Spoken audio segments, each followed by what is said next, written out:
All right, how's it going? Hope you guys are doing really well today, because, well, big time to be a Zelda fan. Huge trailer, name drop, Tears of the Kingdom, and a release date, May 12th. So, just really a lot going on, and, you know, I think we're all in the same boat here. We're just happier than ever, and it's actually, like, in an obtainable span now. And, you know, today I just want to have, you know, a good time talking about the game, the announcements, just everything about the trailer, what we know, our experience and feelings and all that, and you know, just play some Breath of the Wild alongside of it, because today I kind of wanted to do probably some Divine Beast Vah Ruta on our second win file. I think it'll be kind of fun because it's a thing we can do while just chatting about everything and having a good time. So welcome everyone, hope you're doing well, and yeah, let's go on forth. Okay, yeah, so hi. In terms of the trailer, you know, it'd be pretty fun to just talk about it for a little bit before anything big, because it was too jam-packed. Even let's just watch it again just for the sake of it, just one more time as a community. It's amazing being part of my community for the past 2 years. Thank you, Charming. Excited for my experiences and charming streams with Tears of the Kingdom. Thank you. Yes, it's gonna be so amazing. You know, let's just pull it up really quick. I have a nice screen capture ready. One moment. It'll freeze for a second until we get it up. Here we go. Boop. All right. Official trailer. One more time, just to really bask in all the greatness. There we go. Just how amazing this all looks. The lore stuff's very interesting. I still can't fully decipher it. Like the war with bokoblins and moblins. Moblins have a new weapon. Seems like some sort of scythe. So I think that's going to be a cool thing. Also, I like the shield designs in that shot.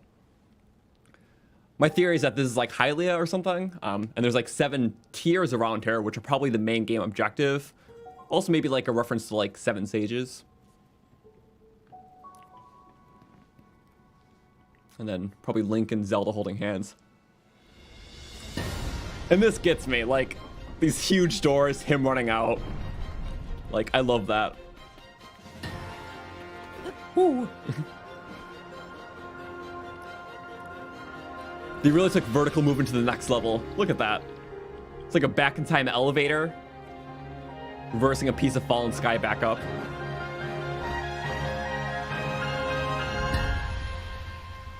And there we go. So it's just really, really cool.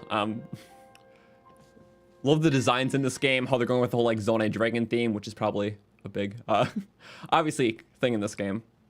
Tears of the Kingdom is an awesome name. And just, yeah, really, like, even mechanically, so much of this stuff is very cool. I think, like, this giant shot where Link, like, breaks open the doors, I feel like that might be, like, one of the first times you, like, I don't know, get to the sky. Let's say, something ascends you from the surface, and you're just in, like, a dark room, push open some doors, and it's like a Shrine of Resurrection moment, you know? You're just busting into this, just sky area, and that's it. It might be the first, who knows, I'm not too sure. What I do know is that, this first shot, he's running out first, but what's in front of him here isn't what's in the next shot. It just transitions very well. So 2 totally different areas. But yeah, I just think it's really cool. Like, this feels like a nice starter area or something like that. Or like maybe the end of a dungeon too. I don't know. You know what? So much we can talk about. But yeah, welcome everyone. Hope you are doing well. We'll pop back on Breath of the Wild and just chat about things. I just want to give a little time to that because I don't think that's ever a bad thing, honestly. Let's take our horse. Oh, there we go. Coal horse, as always. Hey, Black Cat Empire, thank you for the 5. A little worried, disappointed by the parents' lack of Overworld changes from the previous game. My thoughts? Well, I mean, we haven't really seen much in the Overworld yet. I think the only 2 clips of direct Overworld footage is that giant, like, Talus camp and the stasis, like, time reversal thing from the first trailer. So I really think that the Overworld is going to act more as like a giant hub between all the different like sky areas.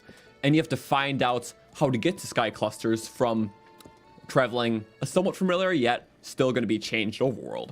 So probably a lot more of the movement mechanics are going to be more drastic here. And you'll have some sort of familiar things you're exploring through. But mainly looking out for like those new things that take you to little sky sections. So I think it's going to be interesting in that sense. I know what you mean, because Zelda games usually don't reuse the overworlds, but they're kind of transforming how this works. Instead of this being the main thing that you're exploring, this kind of acts as the hub, but it's still probably going to be different enough with different types of enemies and a different feel. And then you find, you know, some sort of maybe thing that fell from the sky, like an ancient ruin that you can eventually walk up towards, send it in reverse, and then take it up. And that's how you get to one sky cluster. Because there's a lot of sky clusters, and most of them are pretty spread out. So it's not like just when you get to the sky, you can go probably anywhere. I think later in the game, there'll be a mechanic like that, where you can maybe fly around that giant bird glider, maybe a loft wing. But until then, it's going to be using this a lot as a hub. Yeah, maybe you just get better traversal mechanics throughout the game, which is probably a big keynote of this. And hey, Snaky God, thank you so much for the 5. Have I played the randomizer mod? I have. Very fun and chaotic. It's nothing like any other Zelda randomizer. Just randomizes everything. It just makes the game crazy. But if you're into that, it's amazing. So thank you. Let's see, what did I miss? Sorry, there's a lot of commenters. Just want to say welcome. Hope you're having a great time. Just this past, what, 30 hours, you know? Yes. Thank you, Adam, for the $1 too. Yeah, so for everyone here, just a quick show of hands. When did you start following, like, and playing Breath of the Wild? Was it like 2017 at launch? Was it really recently? You just got into the hype because of just everything new that's coming out, or somewhere between? An exact year is cool too. I started playing, well, day 1, 2017. It was a blast. I got through all the game, and then when the Master Mode DLC came out, I put a whole second playthrough in that. Hi, Lizard. And yeah. So I played those first 2 playthroughs, once normal, one master, all main, DLC, and shrine content for both playthroughs. And then that's when we started streaming it afterwards. And we've put in dozens of playthroughs, I feel, since. All right. Yeah, right now we're just going to a Ruta. So we're doing the Second Wind mod, which is like an overhaul mod for Breath of the Wild, for those of you new. Most things are changed. There's a lot. We're not really changed, more so additions, like new weapons and new quests and enemies. But Divine Beasts are one of the few things that are vanilla. So I feel like when we're talking about this new stuff, I'm going to do a little bit more vanilla things today so we can more easier discuss. Like, I still need to get that tower. We're very far in the save. That's the big joke, is that, yeah, we did like everything, but we didn't even go to these 2 regions, let alone the Divine Beast. So that's what we're going to do now.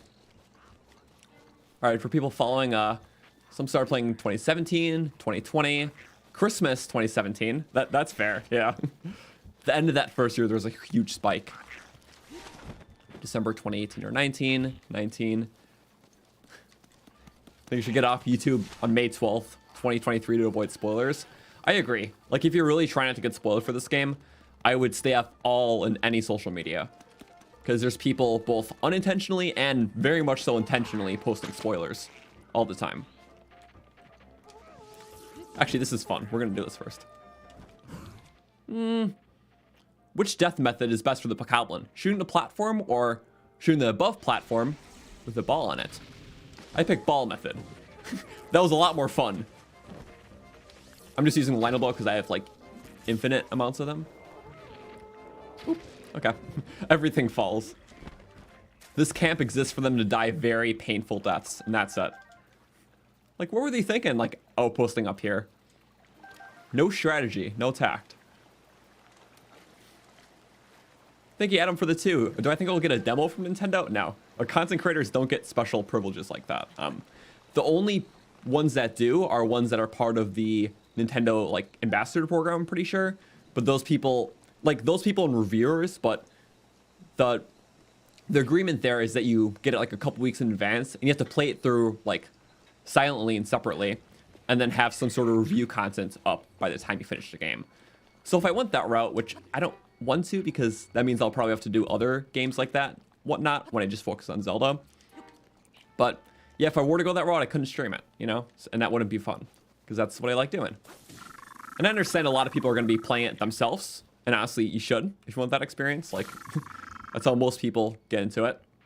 But we'll still be streaming it and keep the VODs up and highlights, so once you finish the game, you just want to see the stuff, you know, we have on it, highlights and other content. We'll have that up. So, and also that's where we're making the titles and thumbnails all spoiler free. So if you do go on YouTube, you're not going to get spoiled by seeing one of my stream recommendations. Which I feel like is fair. I'm trying to be the most safe about this. Because when I first played Breath of the Wild, I got very few things spoiled for me. I want to say like the Forgotten Temple. I got that spoiled for me in the thumbnail. And I think the Colosseum too. Ow! Boy, he can just... Wait, seriously? I never actually... He guards the ores? I've never been tongue whipped while on the wall before. I'm sorry. They can do that? No, I had no idea. Like, I had no idea they could do that. Because I always just took him out, and I always am more observant, but I wasn't this time. He's literally a guardian of these gems. That is so funny. Okay. Wait, how about you break it for me? Can you? I feel like it's going to take a while. Oh my god, he did it! He's my own personal mining weapon. That was glorious. Okay, you're done now. Bye-bye. That was so cool. Okay. Yes. Find out something new every stream, literally. Okay, and thank you, Charming, for the $10. Believe we'll be able to change Link with the long hair on the fly using the green vials on his hip and replenish the vials with the green energy spirals are on the map. Yeah, that's an interesting thing. If you notice, yeah, he's got like 8 little energy vials, like green energy vials on his hip into places like the Sheikah Slate. So a lot of people were theorizing that's like charges for like his new abilities and stuff like that. What you're saying about the hair is interesting too, because it could be that it's just hair is longer in the game, but I feel like the thing that determines his hairstyle, like people are thinking there's like character customization or whatever. I think it might honestly just be the helmet, because like, look, this is Link's natural hair, and then with the desert one, he puts it in like that top button thingy, whatever you want to call it, or like that. So I feel like the hairstyle may still be tied to the outfit in the game.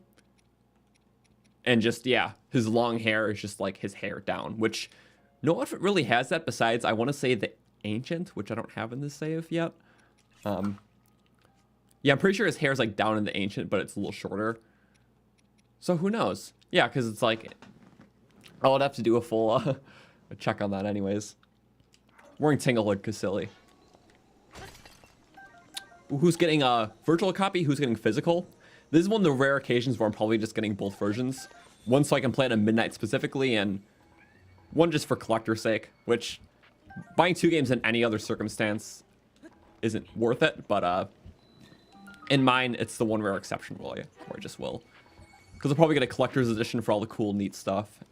Assuming that's going to be a thing, because it was for this game. And yeah, digital so I can play it like immediately at midnight. Yes. Getting physical because it takes up too much storage. Yeah. Honestly, yeah, that's the best bet. Like physical, you don't have to have extra SD space. Because that's the one good benefit. It's all stored right in the cartridge. There we go. Well, we're almost there. Keep climbing up. And yeah, mechanically wise, like, there'll probably be like a stamina mechanic, slightly reworked though, because there's just a lot more air travel and stuff like that between like the islands. It also looked like Link's running speed was a lot faster from the trailer. So I feel like that just might be a general thing, because when he was like sprinting off that one island to like fall down, he was moving very fast. Like, let's actually do that comparison right after this. It did surprise me a bit how fast he was moving. Also, we have a Link's Awakening mug. It's very nice. I got it a couple years ago. My brother gave it to me, and it's cool. Yeah, it's got that, and then Triforce and Dark Triforce.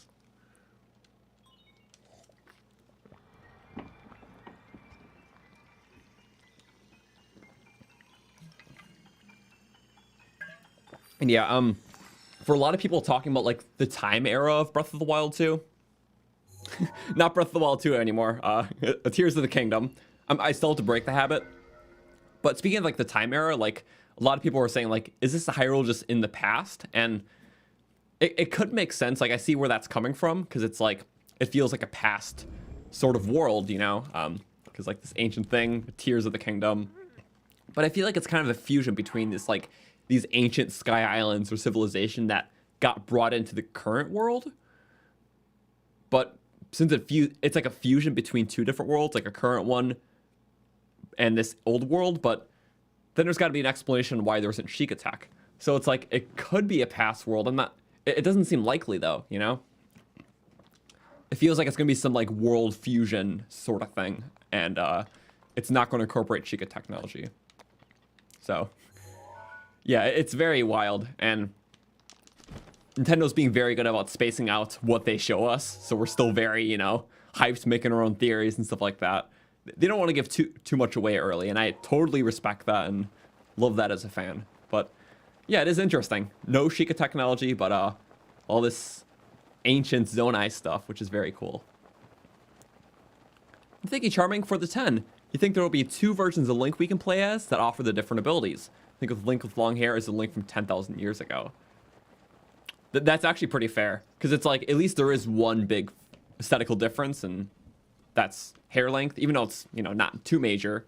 But it's like, you know, there's obviously all these different Links, and every Zelda game's one Link. What if there's 2 Links in one? So that could make sense too. And obviously the modern Link still uses kind of like those older abilities, but I don't know, whenever I see them in different contexts, like the older Link will have totally different weapons and stuff like that. So who knows? It could just be an outfit, or it could be, as you said, yeah, 2 Links. I don't know how it's gonna play out, but oh, that thing's on. That's the thing is on shock. He's gonna die. They insta die from that. It's so funny. Okay, well, our charge to Ruta is still going well. I'm gonna switch to the Master Sword. Might as well. Bye bye. 2 swings. Does he actually want a piece of me? Our first Zoro weapon. Nah. The lightning just... Oh, fairy! That was worth it. Also, we're gonna get a lot of arrows, because the Zoras, or the Lizalfos here drop extra arrows. Just these ones specifically. It's very nice. We love special drop tables. Oh, hi, fairy! 2 fairies, wow! We're lucking out. Okay. Let's get this. And let's get that. Oh. Please, one more time. There we go. A nice gyro thing. And yeah, the runes will definitely be a phased out mechanic for the next game, which makes sense. It's like, if it has runes and like every other mechanic from this game, that's not the goal. They don't want it to feel the same. The extent of that, just using the same yet altered map. But like mechanically, like, let's be real, they don't want the player wind bombing around everywhere, and using like the same abilities, same kit, because that wouldn't be fun. So probably goodbye bombs, stasis, all that, and instead we're probably getting things like well, the time reversal move, or like the platform Vesa mechanic, green energy and stuff like that. So I feel like that's a lot more likely, and it's going to be all part of like Link's new kit and like how you play this game. Because in order to make the next game different, it's like the way Link moves and feels and what he can do, it has to feel way different than this. And we've seen a lot, you know, between those abilities. There's that giant glider thing. There's his new like diving stuff, just running out to the sky and just kind of going crazy. So there really is a lot. And thank you, Ren, for the 5. You think technically everyone's correct? What if Tears of the Kingdom is more of a rip in the fabric of time? So combined periods. Yeah. You know, that could be it. And it's like a fusion, you know? Combined periods of time. Just because we've never really seen it before, it doesn't make sense in normal reality. Doesn't mean it's not a far-fetched thing to think, you know? This is fiction after all, and I feel like it's very likely. Yeah. So thanks for sharing. Whoop. Get rid of that. Okay, and we're gonna get rid of him. Weapon durability, that might be a mechanic that's still sticking through. Might be altered slightly, just for balancing reasons and stuff like that. But honestly, I feel like the weapon durability system might be one of the few mechanics that's gonna be pretty much carried over, because it just fits kind of the essence of the open world that these games are trying to create, at least from what we see and what we have. So those are my theories. Those are my thoughts. What else is returning though? I don't know. Probably not too much else. Like, I guess, well, maybe like a buff system might be similar. Like in terms of having stuff like attack up, speed up, stuff like that. I feel like a lot of those buffs might be similar. So I think that's a pretty fair thing to think. What things do you think are staying the same, everyone? So maybe a buff system and durability. And with the buff system, maybe like armor stuff. So like there's probably going to be very good dedicated attack armor like the Barbarian, or like cold resistance armor and stuff like that. Maybe just more variety this time around. Let's see. What am I missing? Thanks for streaming. My thoughts on Tears of the Kingdom and continuing on Second Wind adventures. You appreciate it. Thank you. Yeah, no, it's very fun. There's a lot to talk about, honestly. So happy to be doing this. And yeah, for those of you tuning in, we're doing Ruta today. It's the final Divine Beast in this playthrough. And yeah, for those who don't know what Second Wind is, it's just a giant overhaul mod of Breath of the Wild that adds a lot of new weapons, cool locations, a new town, quests, bosses, on top of all the vanilla stuff. So in any given session, you'll be playing either, you know, a good deal of vanilla stuff, a good deal of new stuff, but more than likely a good mix between. And it's always a lot of fun. We're not focusing too much on the Second Wind stuff, just mainly because we're just talking about a lot of this stuff. So I want to get a few of those bigger vanilla things out of the way. Oops. What if we're all wrong and it's pronounced tears like pears? The world is all torn up after all. According to a lot of Japanese people, obviously because the translation's different, it is meant to be tears, not tears. So if it was just the English version, we could think that, but how it's said in Japanese, which the source is just not me, obviously, it is tears. So, but thank you though. Yeah, I've read that because I was curious too, honestly. Because at first I thought it was tears. I'm like, wait, just to make sure. And it's like, okay, so. Because whatever, or however it translates, it doesn't have that grammatical issue. Oop. I love this bow too much. 49 durability. We'll use up this one. Stun to the face? Sure. Oh, that's a big pool. Oh, it hit him! Ah, then me. It chained. You know, you can keep doing that to him. Get him out of there. Maybe not. Get this. Oh, he's cutting the grass, not me. We got 2 hits. And slam down. Weak. Dead. Nice. Okay, let's get one good shot on him.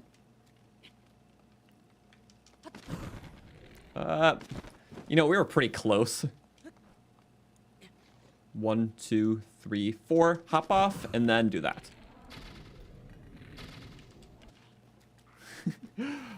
Not my proudest moment. This is not a range bow, I forgot. Oop. And then let's go back, and let's go... Wheat bread for good luck. Yeah. Have to eat wheat bread. Good luck bread. Nice. Okay. All that stuff is very good. Okay. Really don't want to miss anything. Sorry. Hey, Solace, thank you so much for the 5. You think that Link will have to go back in time to have the Master Sword restored by the goddess Hylia and meet Skyward Sword and meet the other Link? Oh my god, yeah. What if there's like a... Well, I don't want to say multiverse concept, but like, yeah, you're actually meeting other Links. So the idea earlier was that there was 2 Links in the game, but there's really never a Zelda game where you meet a past version of yourself. Well, there is one.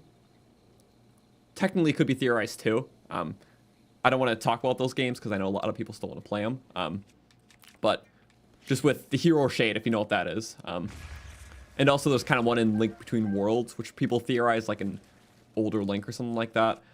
But yeah, and actually, in terms of actually going back in time and seeing like a, you know, at its peak Link, that would be very cool. So yeah, that would be awesome. There's probably going to be a lot of time stuff involved. Also, there's a lot of frogs involved in this pond. Wow. And hey, Joel, thank you so much for the 2. Shout out to your 3-year-old son, Benjamin. Shout out to you. Love your channel. Thank you. Oh. Yes, hi, Benjamin. Oh. Ah! Woohoo! I was looking to my side, not at the enemy. Yeah, but honestly, until the game's released, because it's about like 8 months away, we'll find a lot to do. Second win will probably take us, I mean, at least a few good more weeks, couple months. We'll find something else to do every Wednesday night until then. So, probably some other fun playthrough idea, modded stuff. You know, stuff to keep us busy. And on top of that, more stats videos and challenge runs. We actually just got up a big stats videos about the Blight Ganons the other day. And that's why I wanted to actually do a Divine Beast today, so we could test out some of the skills against Water Blight. There we go. Do I think any sort of blights will be in a Tears of the Kingdom? No. I feel like just they can't reuse bosses like that. I can't really think of any Zelda game that reuses bosses, with the exception of like boss concepts, like, you know, the big bosses with like a giant eyeball and 2 hands. Zelda games do that a lot. So, but in terms of just straight up reusing a boss, no, I don't think that's likely. So, bye blights. Hopefully. I did appreciate the fights. You know, a lot of people say that they're too similar in looks, which is true. And you can kind of cheese them with arrows, which is also true. But in terms of individual fights and what they can do, there's a pretty, you know, interesting set of moves that they have. And I like Thunder Blight because you can't cheese it. It feels very difficult. And I don't know. It's a very adrenaline pumping fight, which I do appreciate, even though I struggle with it still. Maybe this is better. It's long throw. It's way worse. Hey. Bye-bye. That is the fate of long throw weapons. Also, yeah, that giant Royal Claymore next to Lizzle Boomerang, Lizzle Shield. Just the duality here. Okay. Me making sure I didn't miss any. Man, I know. There we go. Do I think they'll offer some in-game bonuses with a Tears of the Kingdom based on your gameplay progress in Breath of the Wild? Typically for single-player games, I don't think that's a big thing. You know, it could be something like very, very small. But I feel like that's more of a common thing with multiplayer games. So it's very possible that they wouldn't. If they would, it would be like some very small cosmetic item, I think. But thank you. Yeah, thank you, Felipe. I appreciate it. Sorry, that was 2 minutes ago. I'm happy I have a history feed in case I miss a donation. There we go. Yeah, but speaking of blights from earlier, though, I did love the blights from Age of Calamity a lot, because even those got some new moves.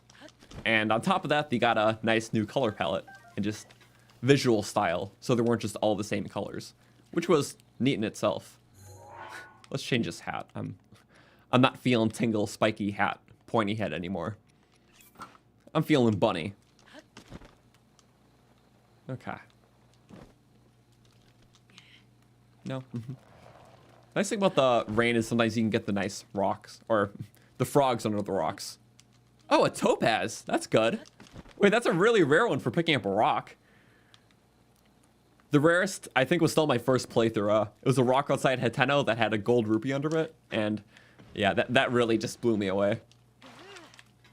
But a topaz ain't too far off from a gold rupee, though. Also, there is literally a path leading down here. Does this lead to a monument? It does. Wow. Usually you find these things from afar and you paraglide to it, but it's neat that some just have their own paths to get there. Even though most players probably won't even see them. It's like, makes sense that they're there. Yeah. No special talents of King. News reached. Oh, yeah. And the King was just like, okay, going to war. Need to prove myself. And then Zora armor.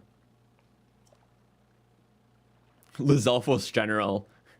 Where's the Lizalfos General in this game? I guess just the higher color ones. What's the miracle? Sunbeam. Stopping the death blow from falling. And I forgot this one was this long. The miracle of the white scale. A scale that only female Zoras possess. Began the tradition of Zora princesses crafting armor for their future husbands. Yeah.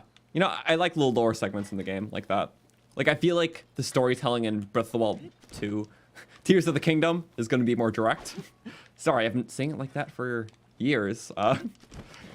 But yeah, I feel like there's gonna be a lot of cool like little lore pockets, like, you know, finding a cool tablet or journal and stuff like that. I really appreciate the method of storytelling and how this game does it, but stuff like that mixed in with more direct storytelling that's more linear and, you know, even a bit more cutscene heavy, I would love. So just a change of pace, because I think that's important for the sequel too. Just having stuff that feels differently paced. It just doesn't feel like Breath of the Wild, but it's in the sky with new mechanics. I feel like the pacing is another thing that has to be changed too, just to make it feel different.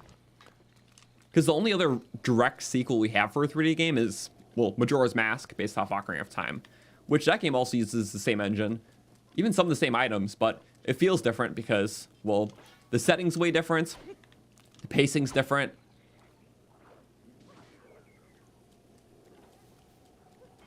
Why is there a...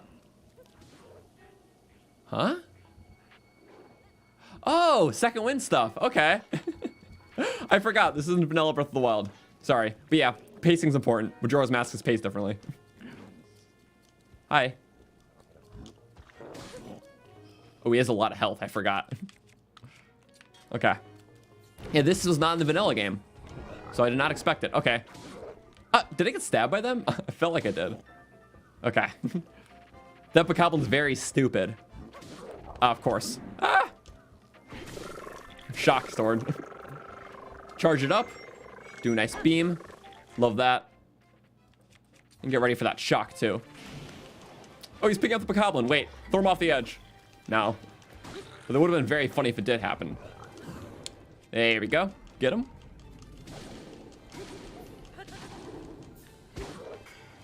Okay, just, yeah, throw rocks. That's the best he's gonna do. Quarter heart.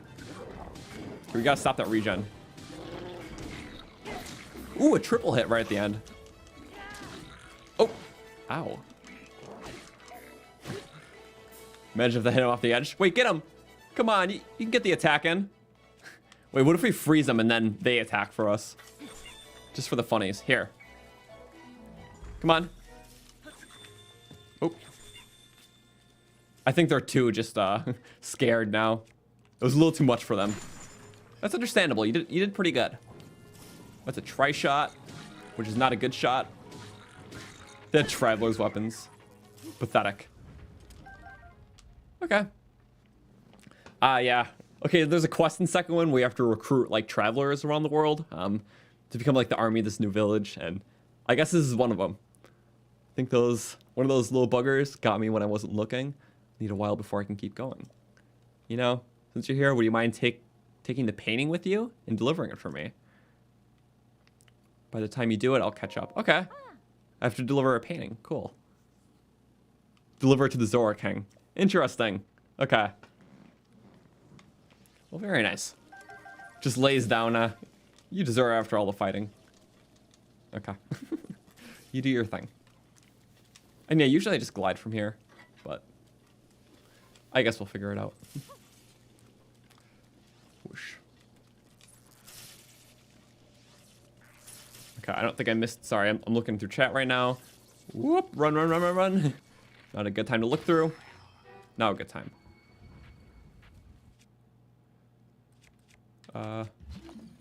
Usually the best, yeah. Honestly, if we just do that, can we like slide the loot towards us? Wait, I need to like hit the loot towards us so it actually lands on the bridge. Yeah, that was never gonna work. I had a creative thought, but no execution. Long throw, yucky. We don't want that. I really want to jump. No, you know what? We're jumping. That's how I feel like. I don't want to go around the whole second half of the mountain.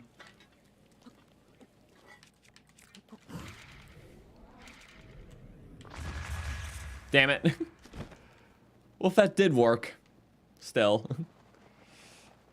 We have one more shot. Kind of. 1, 2, 3, 4. 1, 2, 3, 4. Damn. We were so close. We have stamina food, though. That's fine.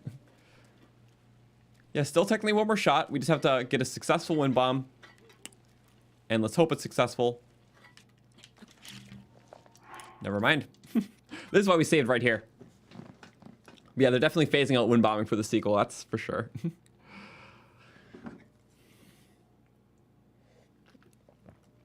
God, yeah. If TP was making a comeback, he'd be absolutely ecstatic. Yeah, though, honestly, there's a good chance that some of these story concepts will tie into the past games. You know, I think it's still their priority to create something that's just, you know, totally fresh in the original story, but having like those loose tie-ins and whatnot to those older games would be awesome. So, what is today just not the day for doing cool stuff? It's not. It really ain't, I guess. Do I think there'll ever be an official emulator? Never by Nintendo. No, no. Sadly. It's up to us to preserve the older games and mods. Hey Noah, thank you so much for the 2. No wind bombing, yeah. But honestly, I'm fine with that. I don't want to be able to use the same tricks and exploits in this game and the sequel.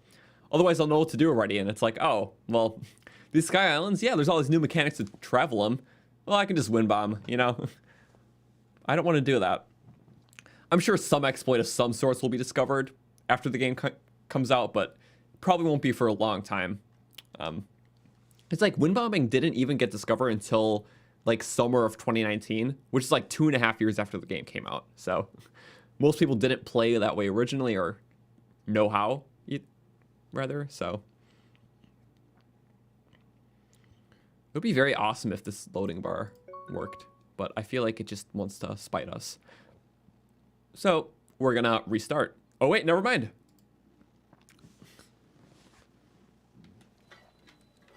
Okay, we have one more shot to wind bomb. I promise I know how to wind bomb. It's the fact that we really want to wind bomb right now is why it's not letting us.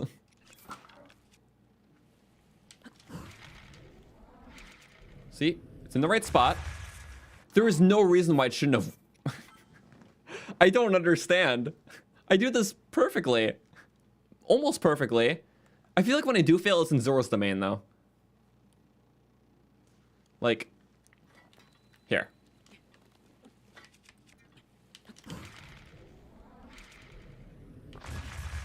Like, huh? Ooh. Okay. Again, please. I would love to. Excuses, I know. But like, I mean...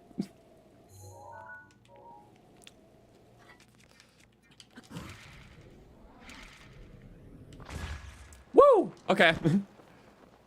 I felt the leg by looking upwards. Hi, Kilton Shop. That's a very funny position for it. Sorry, guys. That was like 5 too many. But we made it in.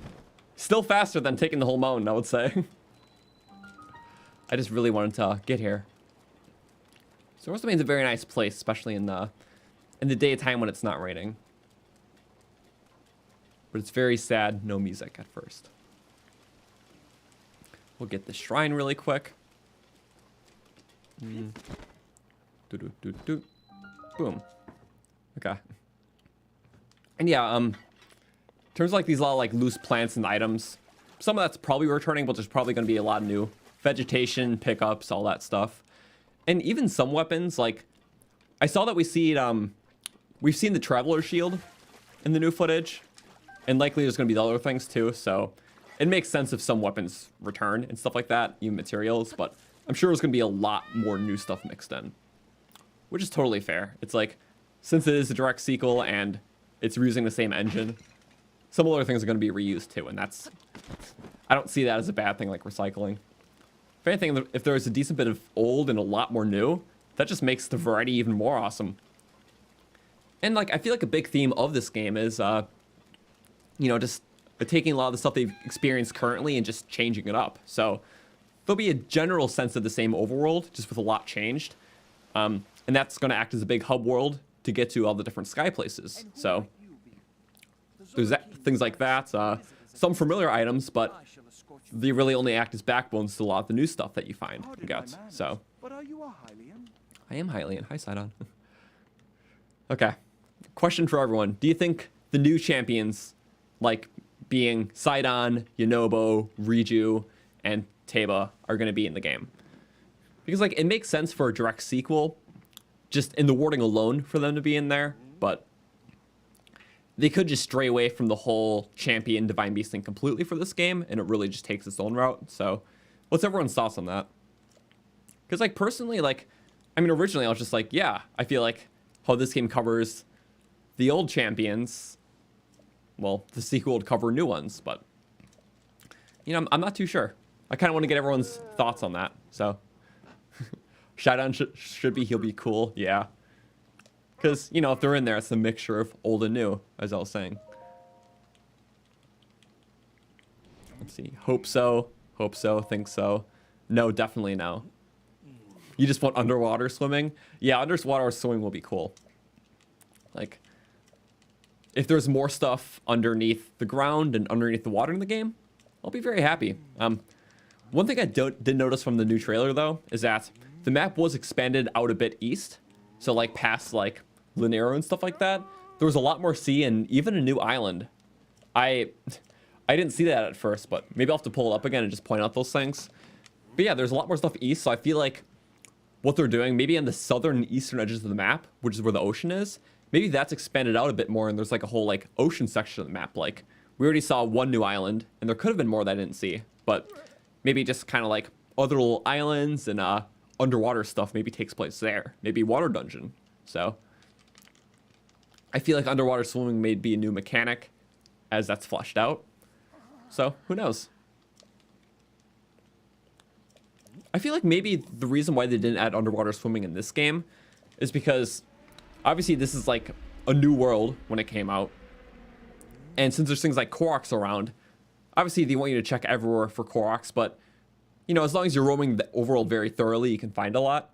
If they added underwater swimming now, for some reason that'll always get a player to check underneath every single river and like ocean, stuff like that for secrets, which they didn't implement or didn't want to implement. So they just didn't have an underwater mechanic. So in that context, it makes sense. It's like, if you're not going to put interesting things down in the water, having a mechanic to go under the water may mislead the player in thinking that there is stuff down there when there isn't.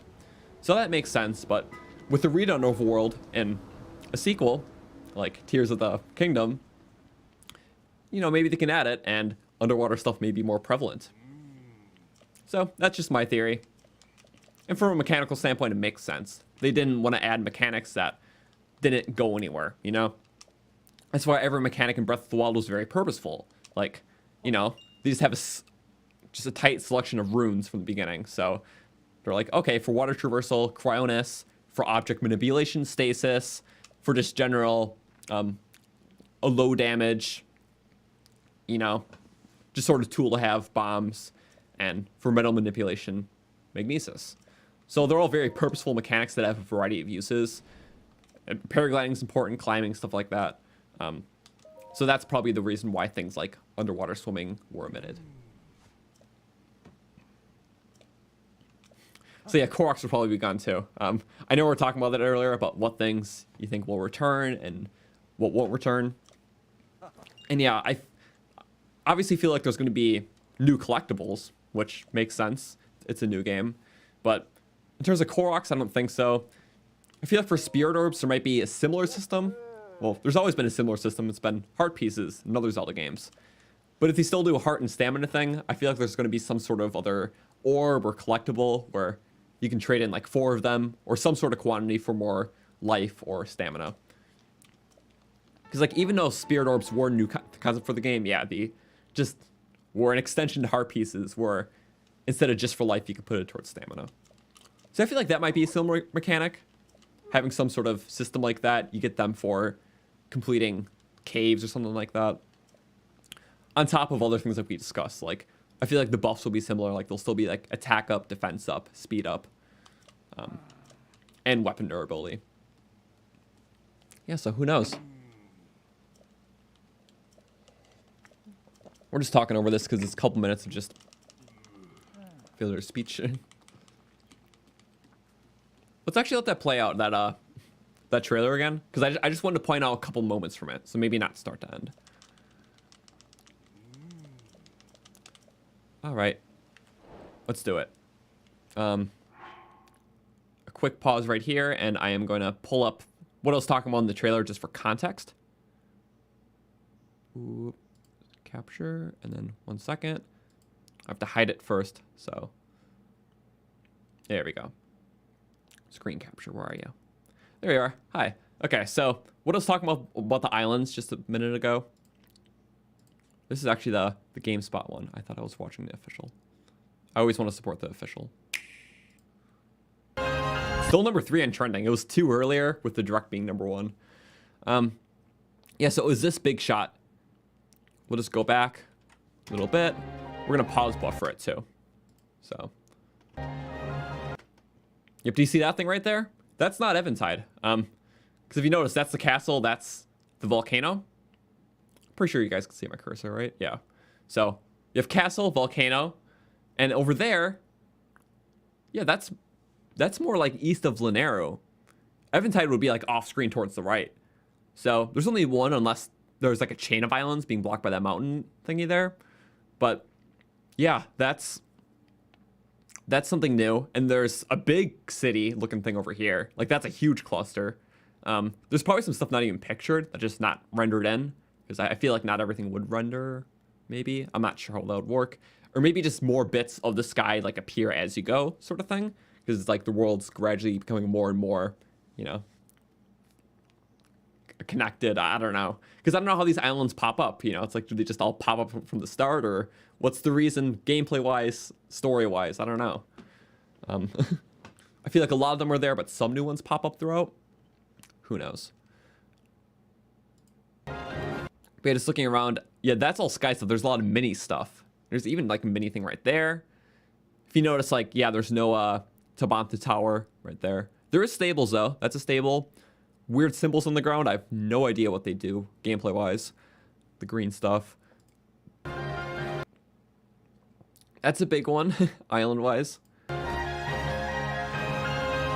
And then, yeah, that's where the stable would be. That's that one plateau that's like pretty much useless, and I think there's the talus on there or something. Similar stuff with like the mushroom trees. But in terms of like how everything looks, like it feels similar in some areas. Like just looking down, it's like, oh yeah, that mushroom tree area, that was pretty much the same. But I noticed a lot of specific things because I was trying to compare what we have to like, well, this new stuff. And specifically when I was looking at this shot, this elevator one. Here, let's go. This one right here. So let's go back a few frames. We're gonna pop that here. So right off the bat, this looks like it's in Farron, right? Like you have like, well, the similar structure of like these 4 rocks and then something in the middle, which in the past was used as like a puzzle for like, you know, there was a boulder in the center. You lift it with Cryonis and there would be like a chest underneath.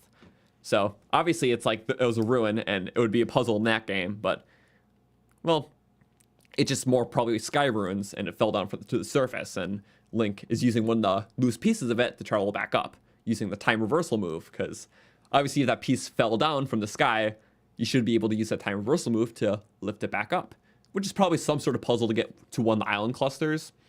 And there's probably a lot of different puzzles to get to all different clusters in the sky before you unlock an ability to travel between them more freely, like on an open scale. But what I really mean to say with this is that this area is not an actual area in Farron. Like, it's clearly Farron, right? Jungle trees, all that stuff. Obviously, that's new.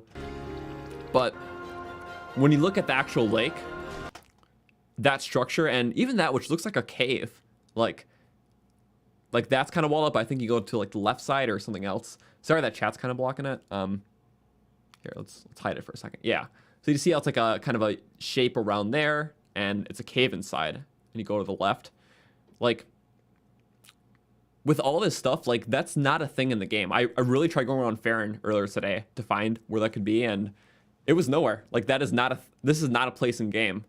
Like, where all those different things are, I really tried looking. And unless someone found something kind of close, there's some structures like that, but nothing like this is surrounding it. So I feel like the terrain is reshaped in a way, which makes sense if there's like a big, you know, sky rune section of the jungle. It kind of got naturally eroded and changed through time. So I think that's very interesting. But anyways, let's go back to what we're doing. Bye game. Shump. Hello, you game. Okay. Boom. I think we're all good. Hey Gartham, thank you so much for the 10. Hi Gartham, remember me? Gartham, it was from one of my Relics of the Past streams. You snuck on the Rocks Tower stream, yes. Then you rewatched it because it was good. The more lore, or the lore, yes, sorry. I read that wrong because it almost went off screen.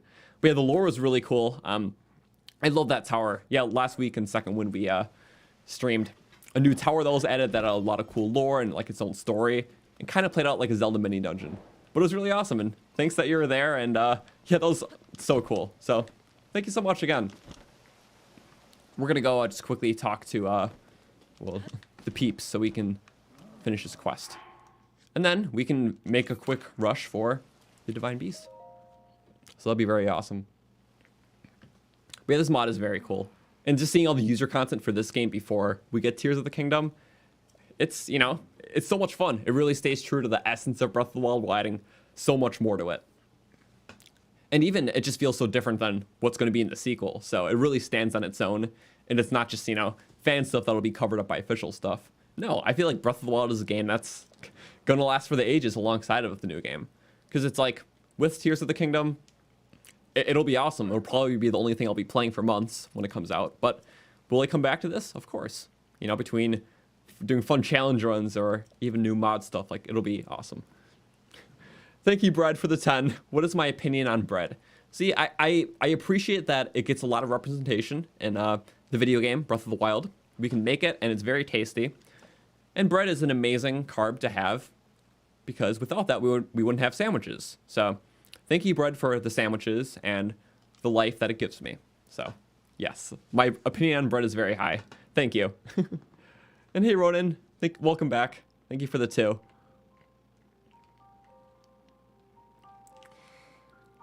Talk to the king about delivering the package? Yeah, we'll do that after the cutscene. I just wanted to knock this out of the way.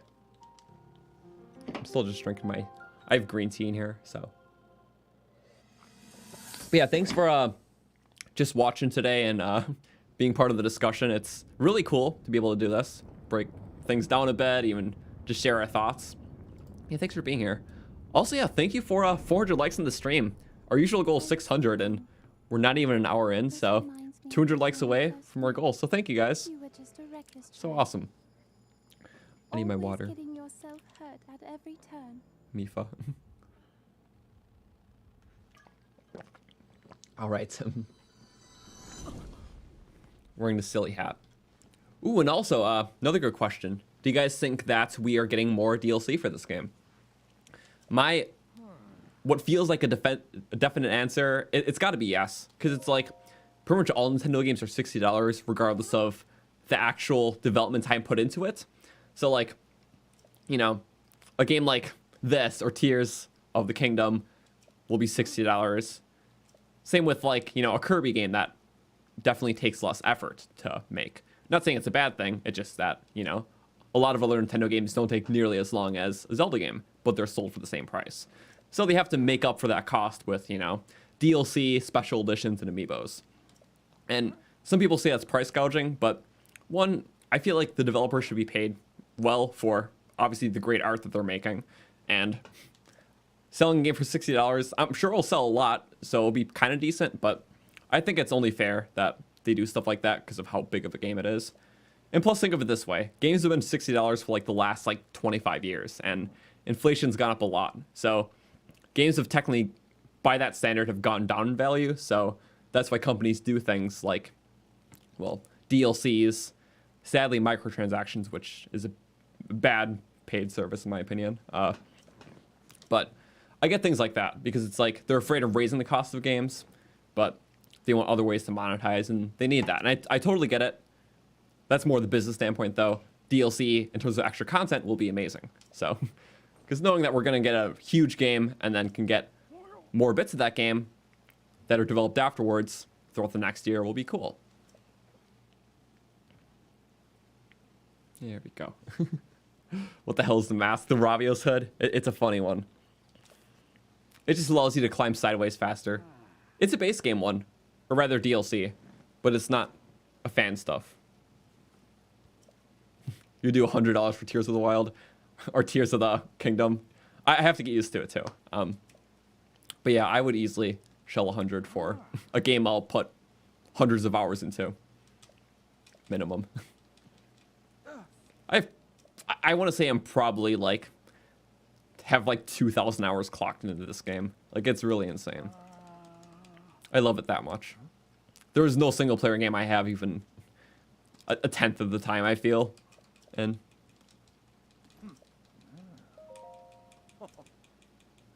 TOTK is a weird acronym to get used to. Yeah, but honestly, I kind of felt the same way about Breath of the Wild at first.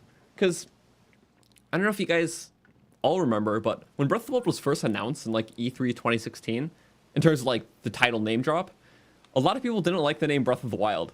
Because usually Zelda names were like, it was usually some sort of alliteration based off of an object, like a key object from the game. So Skyward Sword, because you get the Skyward Sword. Ocarina of Time, because you get the Ocarina of Time. Twilight Princess, because you get, well, you don't get the Twilight Princess, there is one. Majora's Mask. So, like half alliterations, in a sense, but just mainly an object in the game. Breath of the Wild was more so a theme, and that wasn't really a concept people grasped at the time, and they just saw like, oh, Breath of the Wild? Like, I don't know, maybe breath turns some people off or something like that. It was weird at the time. It feels so normal now, but I'm just saying like what people were saying around then. So, between the name and the acronym, it wasn't a popular title until it kind of grew on people. So I feel like with this, just Tears of the Kingdom, first we just gotta remind ourselves it's not Breath of the Wild 2 anymore. It's Tears of the Kingdom. But we'll get used to the acronym in the name too, for those not already. Oh yeah, let's talk to the king again. I was really just bumbling around.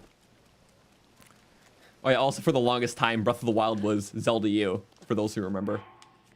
It wasn't Breath of the Wild for like the first 3 years. So just like how we've been calling Tears of the Kingdom Breath of the Wild 2, we always called Breath of the Wild Zelda U, because it was originally supposed to be the Zelda game for Wii U. And then it got delayed to the Switch. Bird mask. Yeah. That's the newest item I got from the Rocks Tower DLC.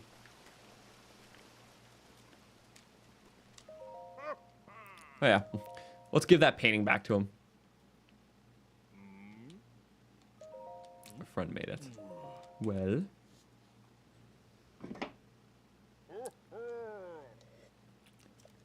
I'm done with my tea. It's like empty. I'm going to stop drinking out of an empty cup. Okay, give out the painting. Please tell her she's more than welcome to paint our personage. Whether she is ready, I will compensate her appropriately. Interesting. Where's the Sword Maiden? Find Eleanor, who's probably back at the bridge. We'll do that later. Yeah, so there's like 5 different recruits. There's the Master Torch guy. You can recruit him. This Sword Maiden, and we did one other quest line, but there's still like 2 more after that. We can do them at some point. I just really want to focus on the Divine Beast right now. But yeah, really cool like side quest content. This is all a side quest for Ordon Village, which is a second wind village in this game. Thank you for the free arrow.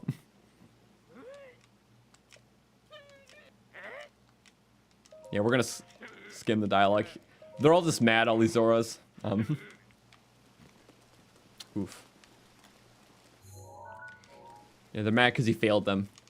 It's interesting how Zoras live longer than humans, so a lot of them remember you from 100 years ago. This whole area, like Zora's Domain and Divine Beast Vah Ruta, was the first I did, so it was my introduction to seeing one of the 4 major villages in this game tied to a Divine Beast.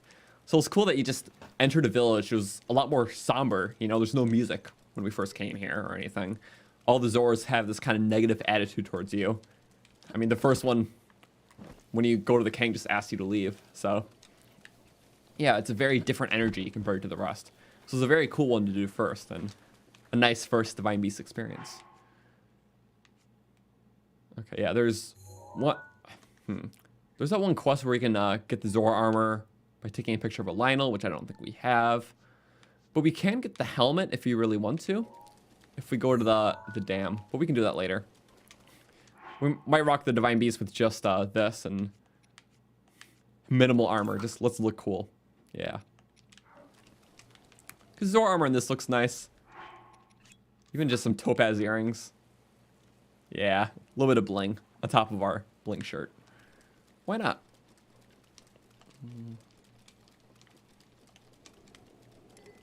There we go. Yeah, so as I said, very excited for the new game, and knowing that there could be future content with DLC will be cool. And you know, even amiibo stuff, like we loosely mentioned that, but I'm not sure if amiibos will be like used in the same way. I have a good feeling that they will be. Like it might just still be loot drops, but then again, we won't have a Sheikah Slate in an amiibo rune, so I feel like whatever like ability like caster there is in the next game might be like those green things, you know, whatever energy. There's going to be some sort of amiibo function on that, and then the Zelda amiibos probably still give you loot drops. They might get reworked, I'm not too sure, but I feel like that might be a returning thing as well. So, yeah, what are your guys' thoughts on that? In case you guys thought about amiibos too.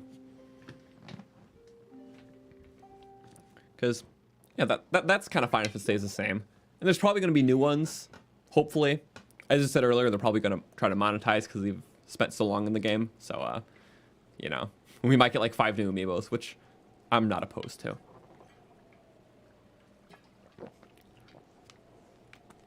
I think there'll be champion abilities in Tears of the Kingdom. I don't think so. I feel like the champion stuff will be phased out a bit. I feel like the new ones might return in some sort of way or be somewhat of minor characters in the new game. But like in terms of the whole ability thing, I feel like our abilities will come from another source, like the tiers or something. Which I assume would be like the dungeon rewards. Like maybe each of the 7 tiers refers to one of the 7 dungeons or something.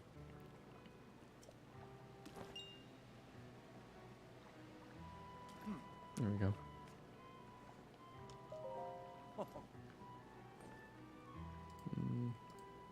Wonderful. Okay, let's do the Divine Beast. Okay.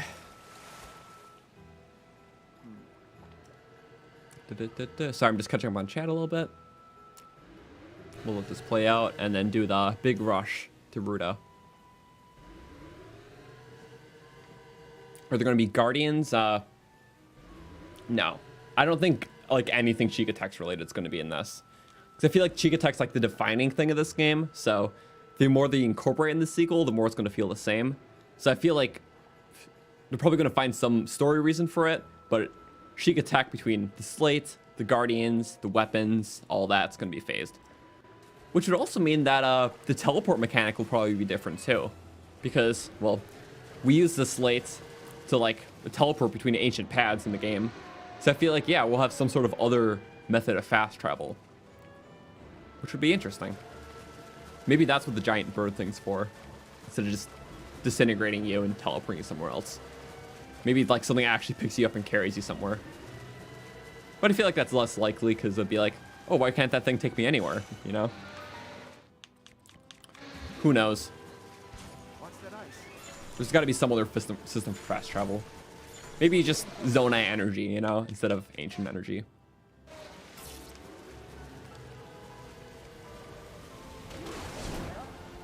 This is why you try to avoid giving yourself any expectations. Otherwise, you think the risk of being disappointed would be too high.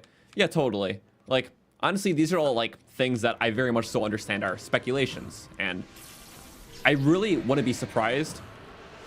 So, like, all these ideas that I'm saying and stuff like that isn't stuff that I necessarily just directly want Nintendo to do. It's just more so thoughts and speculations. Because honestly, I'm hoping that most of the stuff I'm saying is wrong to an extent. Only right in theory. So everything is more surprising, you know? There are some people who just like really try to double down on their theories of the game that if they don't become true, they'll be really upset. And it's like, it's not a good mentality to have. Otherwise, you're setting yourself up for failure. But otherwise, it's like, you know, that's why I'm saying is hype responsibly. Hype in a way where your ideas are still, at the end of the day, fan ideas. And they might be based on thoughts and trailers and whatnot, but that's just still your speculation, and it's never going to be just like the end product. And that's okay. But as long as you realize that that's okay, then it is.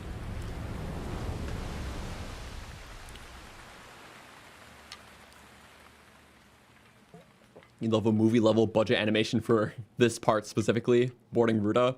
Yeah, honestly. Like these boarding segments are, well, they're really awesome because they're just unique to anything else in the game. And yeah, they do kind of play it like movie-esque, very cinematic. So I agree with you. What did I think the title was going to be? That's one thing that I never fully answered or tried to think of before this announcement, because I know I was asked it a few times, and like I truly said, it's like, look, I can speculate like gameplay things or maybe slight story things, but a title just feels like a shot in the dark. Like there's no real substance to saying what I thought it was going to be, because it's like, I don't know the story besides everything else we all saw.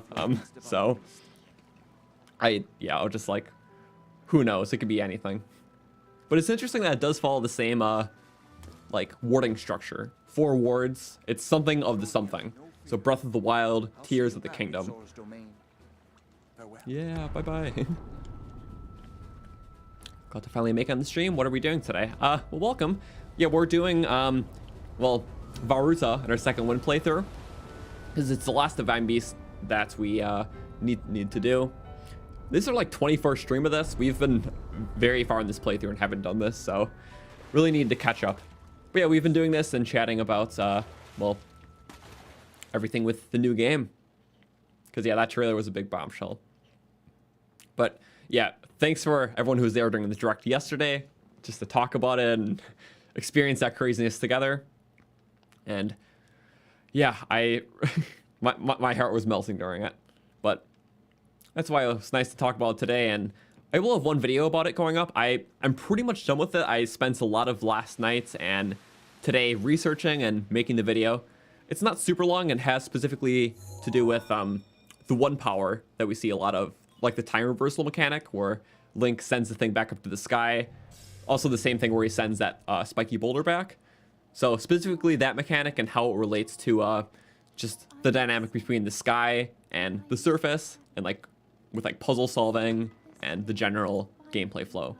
So that's what my video is about. I didn't want to do like a whole like trailer analysis like other Zelda channels, because if you want to watch an amazing trailer analysis, watch like NBC or like Zeltic's videos and that stuff, because they are able to work so fast and just come up with so many amazing things based off these trailers. That's really cool.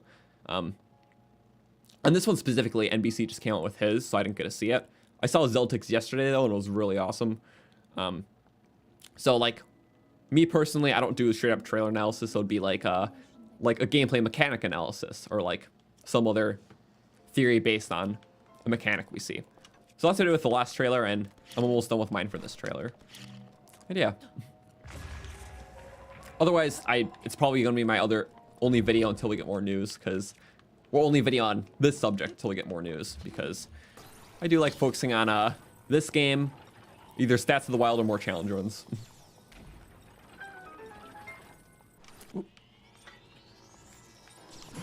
Bye-bye. That's always a fun parry.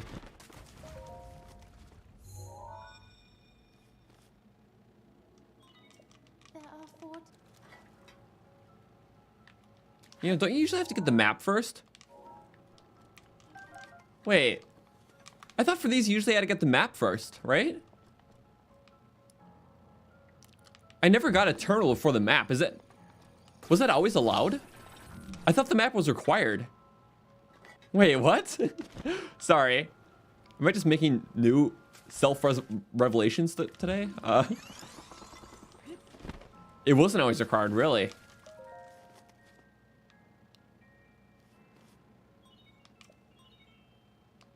Huh. Well, I guess we'll find... Oh, wait. Well, we still need it to do the Divine Beast controls. I'm sure you could probably do this beast. There might be a way to cheese it without. I'm not sure if a speedrunner has tried before. So, yeah, we can't do them all, obviously. But it's interesting that you could still do any of them. I thought the terminals would just be locked until we did this. You just can't get to the sum with all the controls. Makes sense. I just did it. I never tried it. You can beat Meadow without the map. Nice. And it allows you to activate the boss and everything. I assume that's what you mean, and that's so cool. Oh, nice.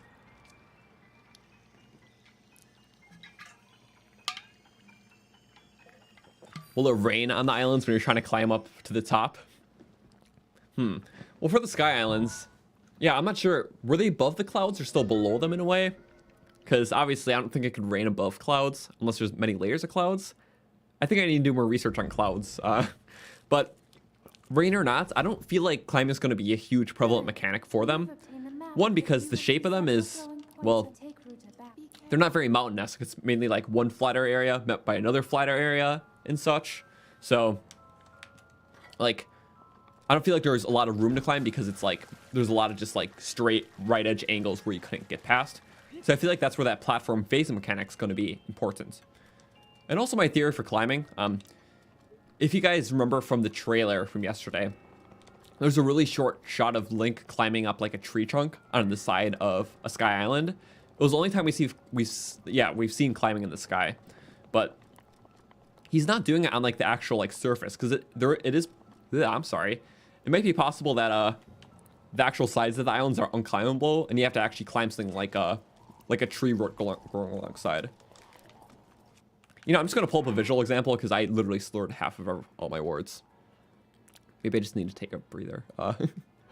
One moment. Let's pull up a visual because it was actually very cool and something I just really want to point out really quick.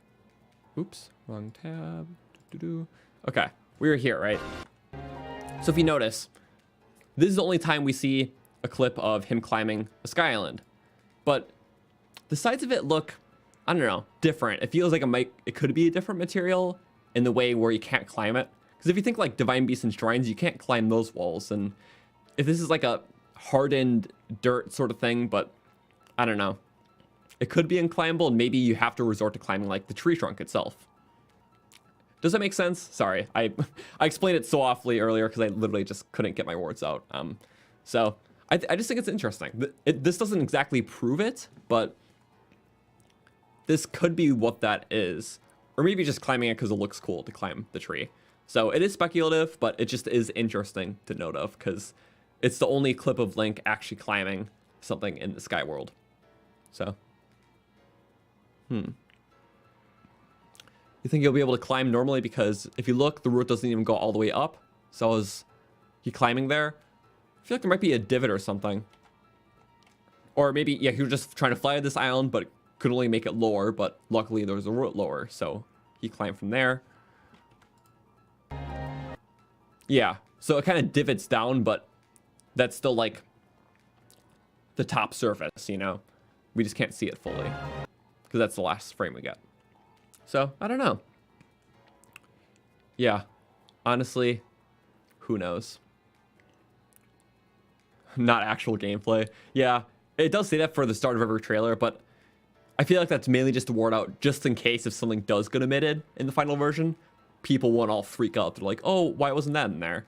But I feel like typically everything we do see is translated to the real game, but they just put that little warning at the beginning of every trailer where they say gameplay footage not final, just in case something does get changed, you know? So people don't like complain. Entitled people, but whatever. Anyways, let's go back.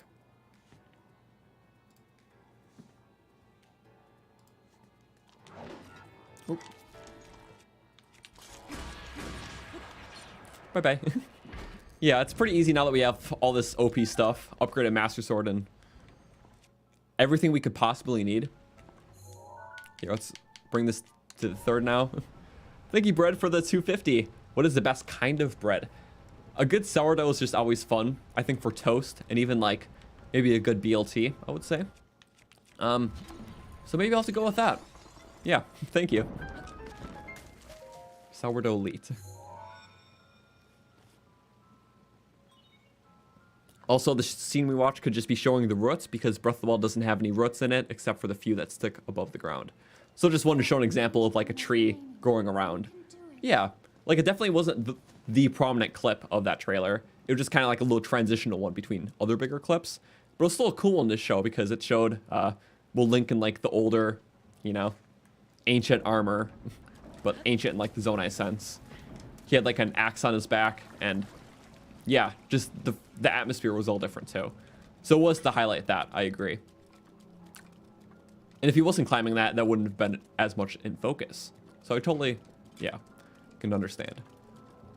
Also, it'd be kind of fun to get all chests, because we've been doing that with like all Divine Beasts in this playthrough, and I haven't done that before, so let's try to aim for an all chest for this Divine Beast.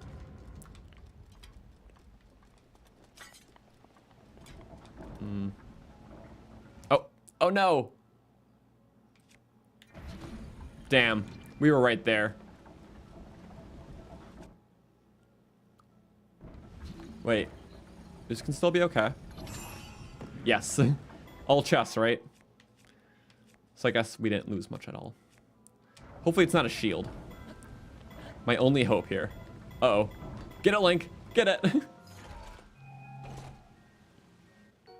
Core. Oh, that's a handy reward. Imagine being in there.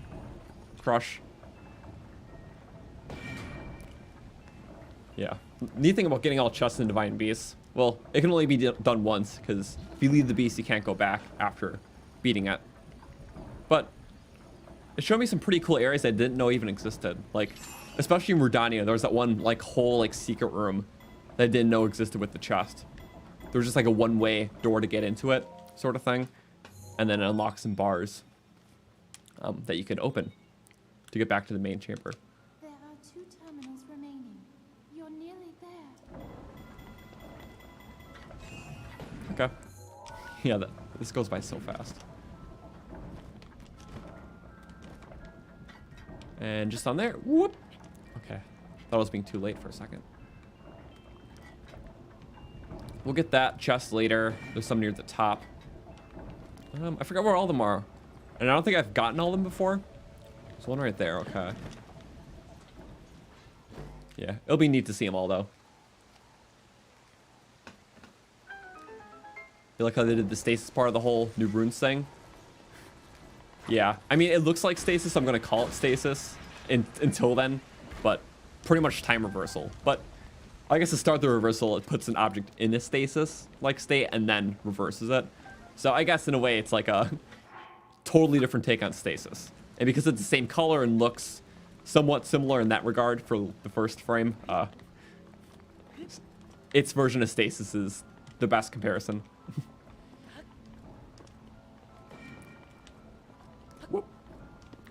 Who do I think the figure is in the stone carvings? I think that's Hylia. That's like my grand thoughts on it. That's pretty much what I thought almost right away. Because it's like, off the bat, it's like some sort of deity. Because it's just too much of a prominent figure. Dressed up in like the headdress and everything. And in terms of deities in Zelda, I mean, Hylia is a big one. And even had a similar shape as to like the goddess statues in Breath of the Wild, which are, again, based off of Hylia. So I feel like Hylia is going to be a much more prominent part of this game. Because outside of Legend, we don't really hear much about Hylia, you know? There's the goddess statues here. There's like a drawing of her in the intro credits to Skyward Sword. So I feel like, yeah, along with the other drawings and the rendition, I feel like that is Hylia. So. But it surprised me because after I initially saw that on stream and I was talking about how I thought it was Hylia, I saw a lot of other channels talk about how that's like Zelda or something. And I'm like, interesting. It just immediately caught out to me with the grand significance of it as like a deity rather than Zelda. Which Zelda's important, but she's usually not portrayed like a deity like that is.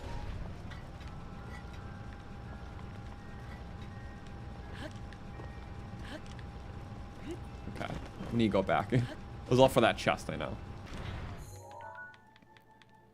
You think it's the queen of whatever race people are fighting the Bokos? Okay, yeah, it could be a queen too.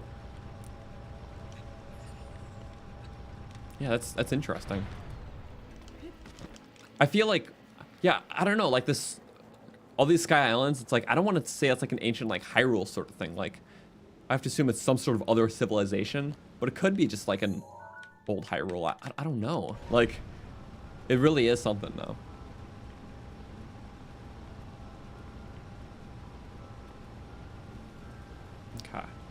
Keep going. And you just do that well. Okay, Link? Awesome.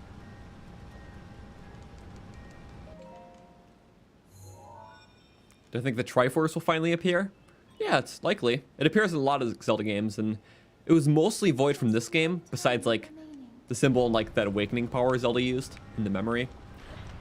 So I feel like it could play a more prominent role in this game. Also, when it comes to story, though, one thing I have noticed greatly with, well, Breath of the Wild and what they've kind of said about the direction of it, and assumably moving forward too, is that they're really trying to make this game and future stuff a part of its own, like, timeline in the Zelda continuum. Because, like, all past Zelda games, like, from, like, Skyward Sword era and before, fill in their own era of the Zelda timeline, where all the games take place within, like, a couple hundred to few thousand year span. But Breath of the Wild story ranges all the way from the current to 100 years before to 10,000 years before. So just the story of the game alone, which all takes place, assumably after everything else in the Zelda timeline, is a much bigger spread of time than the whole rest of the Zelda timeline. So I feel like, regardless of what it is, stuff could tie into that past stuff, but I feel like it may just be setting up a lot of new lore too. That's just my thoughts. You know, just to make it different. Hence why they changed the Zelda formula too for this. Just kind of like a new era of Zelda that Breath of the Wild started, and they're committing to it with this game and the sequel. Okay. Yeah, I don't really get these chests enough, but they are helpful. Did I go too far? Hopefully not. I don't know if there's other chests there or not. There's that one down there and the one across.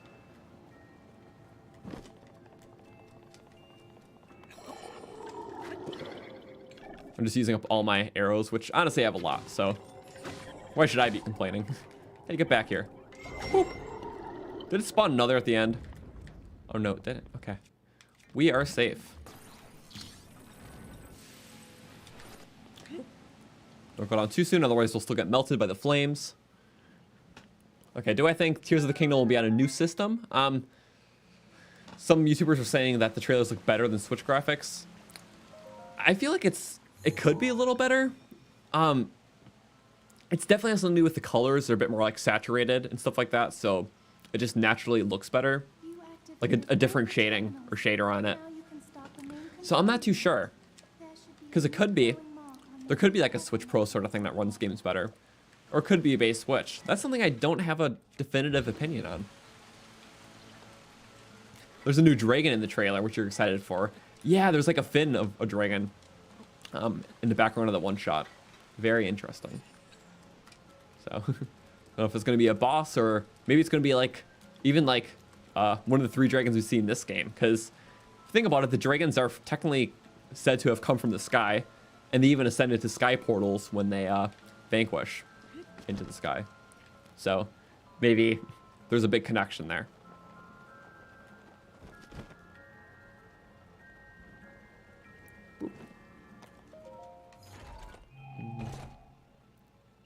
Silver rupee, nice.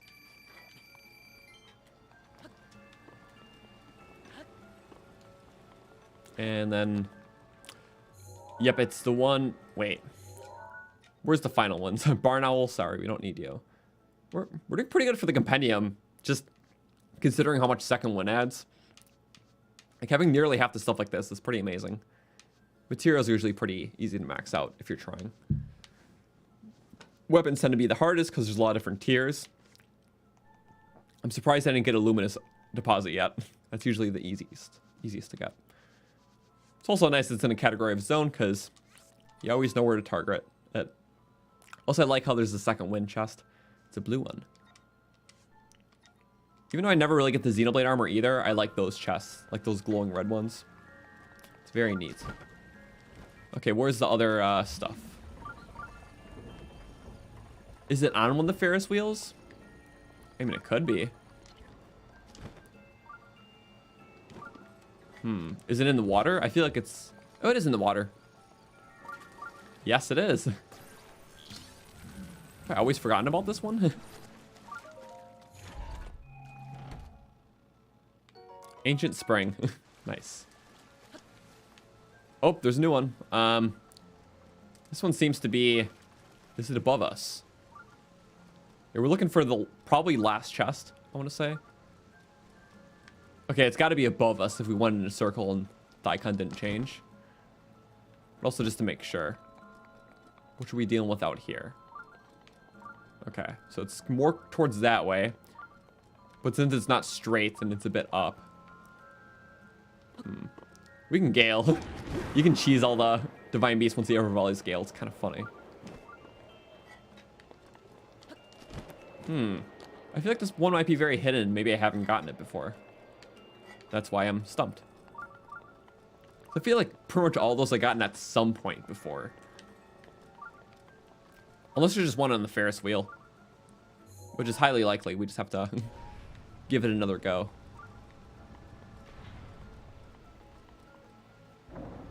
There we go. We can always watch from a high point. Let's do that. Oh, finding new objective. Wait, there might be two then. Yeah, I feel like there's some good hidden stuff. Because there's still malice. I doubt that's important. I think that's just meant to be an obstacle. Ah, the joys and pains of Sheikah Sensor, right? Oh, there we go. Yeah, it's handy, but yeah, it's... Still have to do a lot of figuring out in between. If it's on a different elevation. There we go. Okay, there was one on there. Fire arrows? Oh, wait, there's one still this way.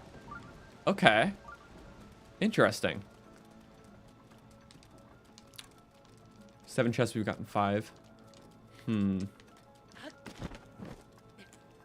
I guess another thing we didn't discuss about the Tears of the Kingdom. But multiplayer, specifically. No, I like my single-player Zelda games too much. And, like, multiplayer is a neat concept, and, like, stuff like Breath of the Wild. Like, we even had that stream where we played multiplayer Breath of the Wild. It's super fun to mess around with, but, like, as an official mode, Zelda does not work as well multiplayer. I'm sorry. Especially with all the cool mechanics that manipulate time. That doesn't translate well to a multiplayer game, so you'd be sacrificing so much. So it's neat as, like, a fan thing and stuff for modded content, but I would never want multiplayer in official Zelda. Unless it's, like, one of those fun multiplayer Zelda games, like Triforce Heroes, which I have yet to play, but it looks very fun.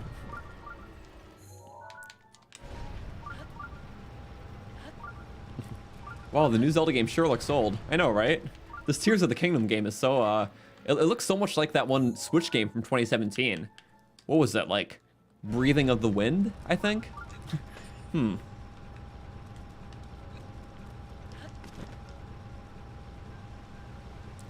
I think the Zonai will be important for a Tears of the Kingdom? Definitely. I think that's like the main thing is the Zonai. Big side quest. Majora's Mask level would be cool. No, this is really fun. Thanks for being here, guys, and just continuing the discussion and talking about all the hype because it's fun.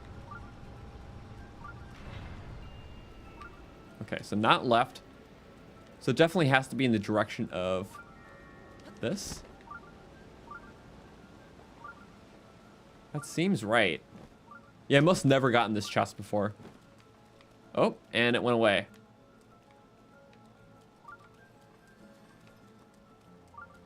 Hopefully it's not... Yeah, hopefully it's not counting chests that are, like, outside of the zone that I can't get yet in the Beast.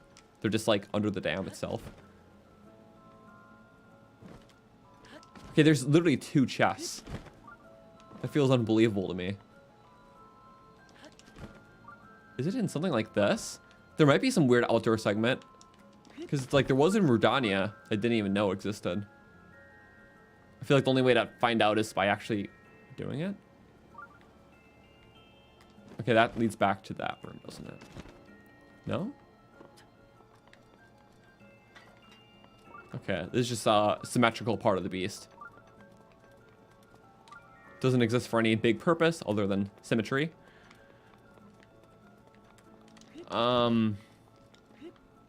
It is cool you can just ride the sides though. Would be cool if there's stuff, but you know, it's neat. 'Cause it seems like, yeah, it was pointing us to 2 different sides. Is there anything in the boss room? I I don't think so. But I guess we'll start here.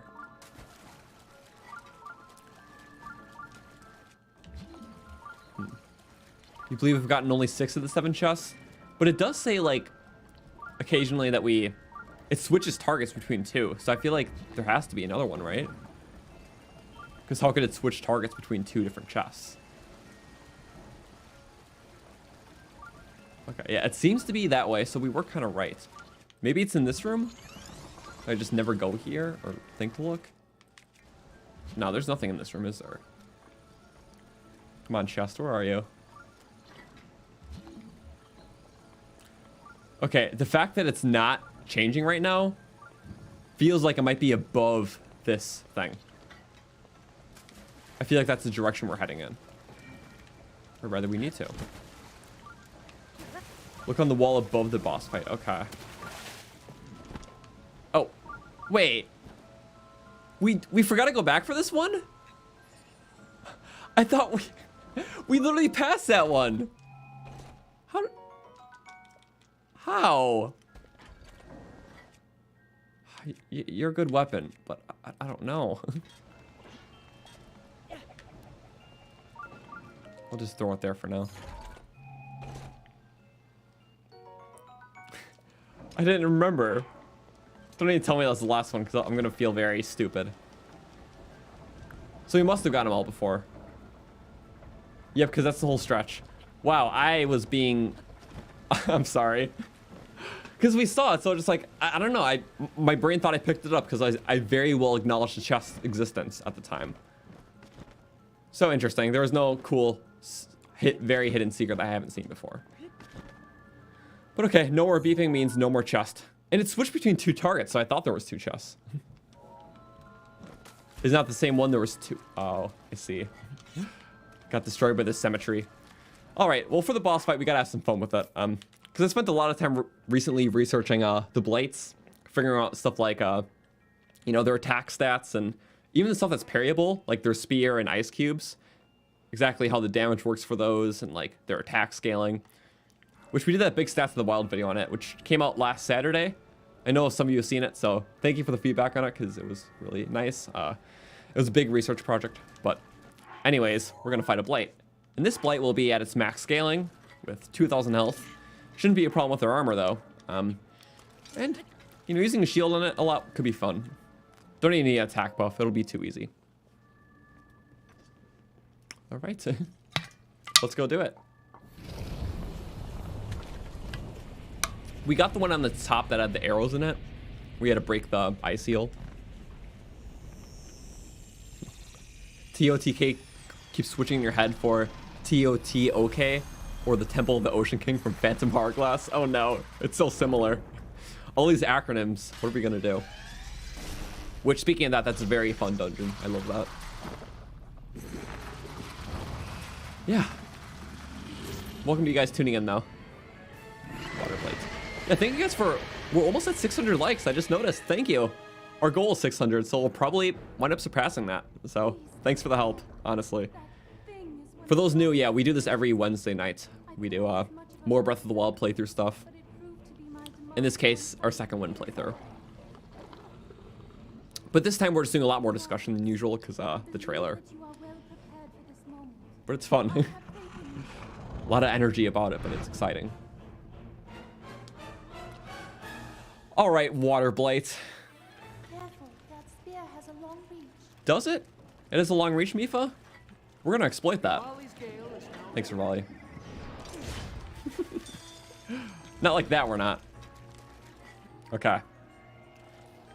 Random side move. Don't forget picture. Ooh, you're right. Thank you. Great start. I know, right? I was getting too excited. Well, no, we have the right reasons to be. You know, let's beat him with the... Yeah. Wait, we have all high damage bows. All parrying Water Blight. Yeah. Let's just kill him with reflections. He's really down for a long time. That's why they say the Blights are easy in this game. Like, geez, like, get up. Be hard. I want a challenge. Wow, he was down for like a whole 30 seconds, it felt like. Jeez. Also, if you guys want to see a fun for this fight. Yep, shatters the spear. Oh, trying to shatter the health too. Doesn't do damage. What? Sure, I shot him right there. Okay. Boom. I don't know if you knew this, but if you just get one headshot on him, it forces him to use his spear throw move. Because he's just mad that you shot him in the eye, so he wants to shoot you with something. I'm just teasing with him. Like, this is not a boss fight that's going to be hard in any way. The reflection does 120. Ooh, not if it does that, though. Okay.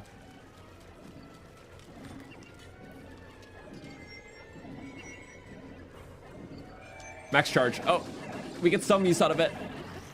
Yeah, pretty decent. Most of it. Okay. Nice. It's a fixed 120 damage when he's fully scaled like this. So it's neat. He has 2,000 health, so it's not a huge impact, but neat nonetheless.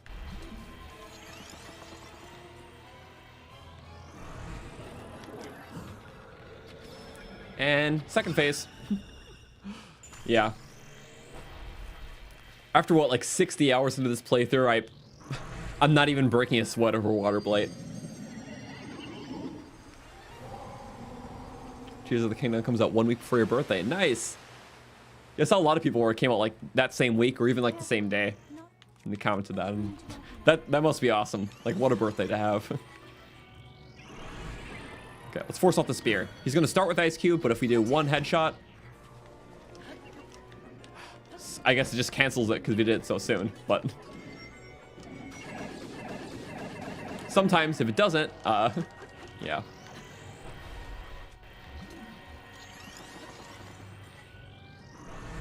we go, Water Blight. Boom. There we go. Spear throw. Yep. Nice! Just an instant break on his face.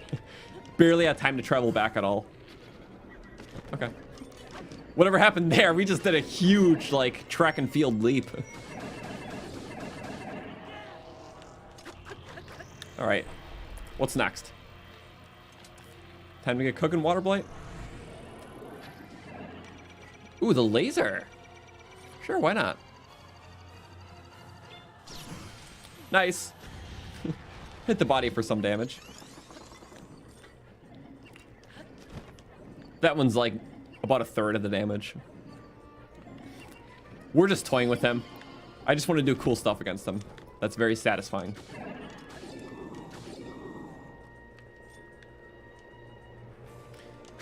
Like, come on.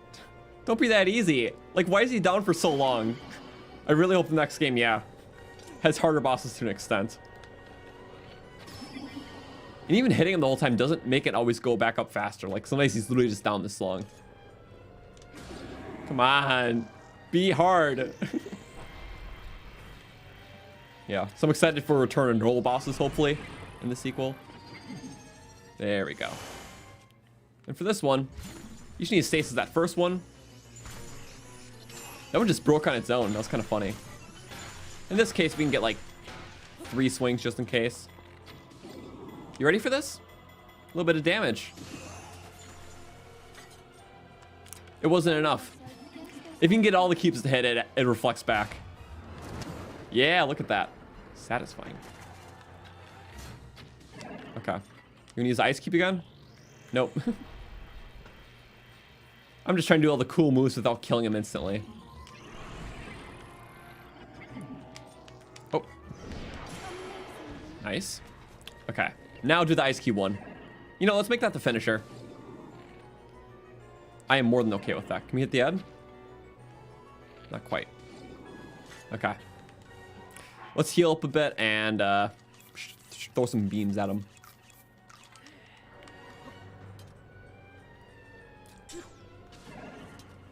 Oh, wow. Wait, do the beams do extra damage to...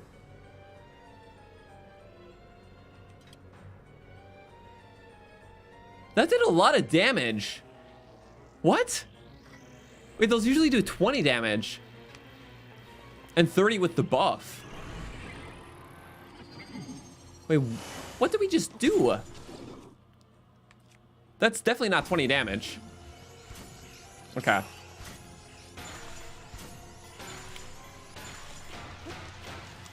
Yeah, for some reason it wasn't counting those hits. Huh. Something funky is going on.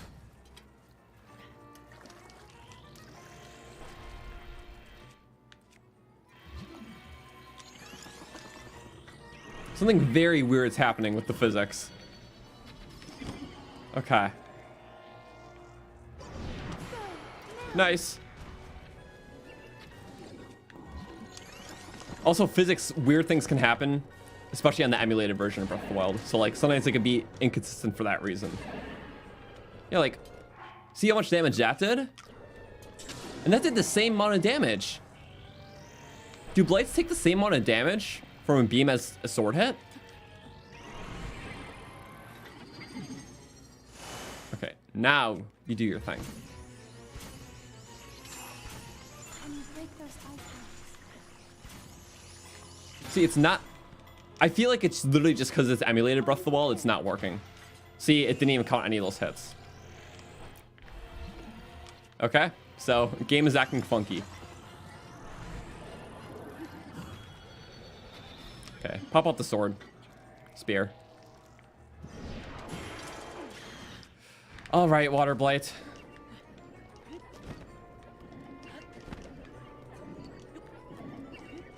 The ice block hit never counts in Vah Ruta. I've gotten it to count before.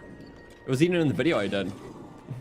Except that was recorded on, well, Switch and not PC. So the physics are normal. Or at least should have been. Okay. We're going, we don't have the halberd. He's breaking everything. I just want to finish him off, yeah. Come on, okay. Finish off with a beam? Yeah, why not?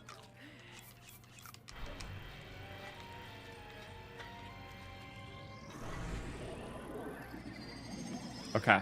We're trying it one more time just out of pure curiosity.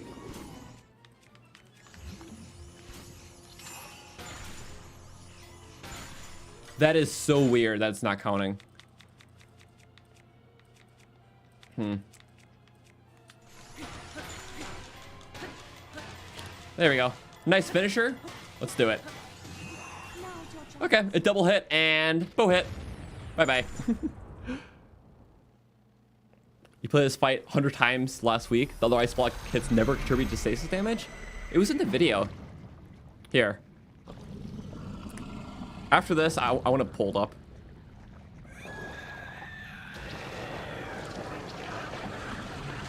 Yeah. Counting as in adding momentum. Okay. Well, we know what happens next. I'm just going to quickly pull up our capture. One moment. It went down. That's okay. CEObrainz capture. Screen capture. There we go.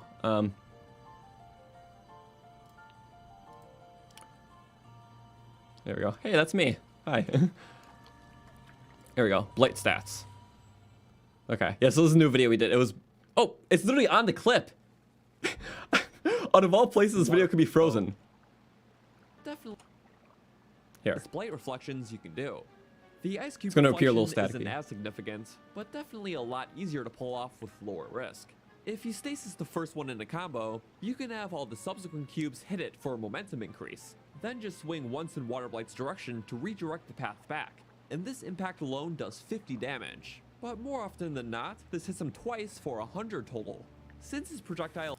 The proof is in the pudding. I don't know. Yeah, it wasn't counting visually, but it was still counting, you know? is not a... But And there was more only often than one not, hit this hits him afterwards. twice. And I've done that so many times to test. Even other times with different counts. It just happens to not be working. That's a hammer hit, though.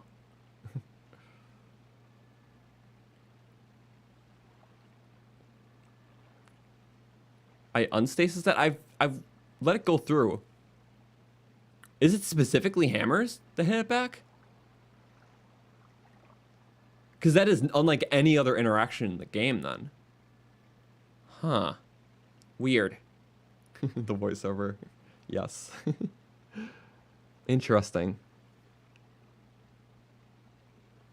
And yeah, for the damage, it always counts as 50. Sometimes it hits twice. Or rather, most of the time it hits twice, though, for 100. And yeah, the power of one-handed sword is different than two-handed, but it's not that much. Like, we hit it, like, multiple times with the one-handed sword. And it's about, like, every 2 one-handed hits equals a two-handed. So, interesting. Well, and yet the spring hammer, its stasis isn't based around the damage itself. It's just based around the amount of hits from each weapon type. So, well, when I stasis something in the overworld, I can show. But one-handed weapons will stasis,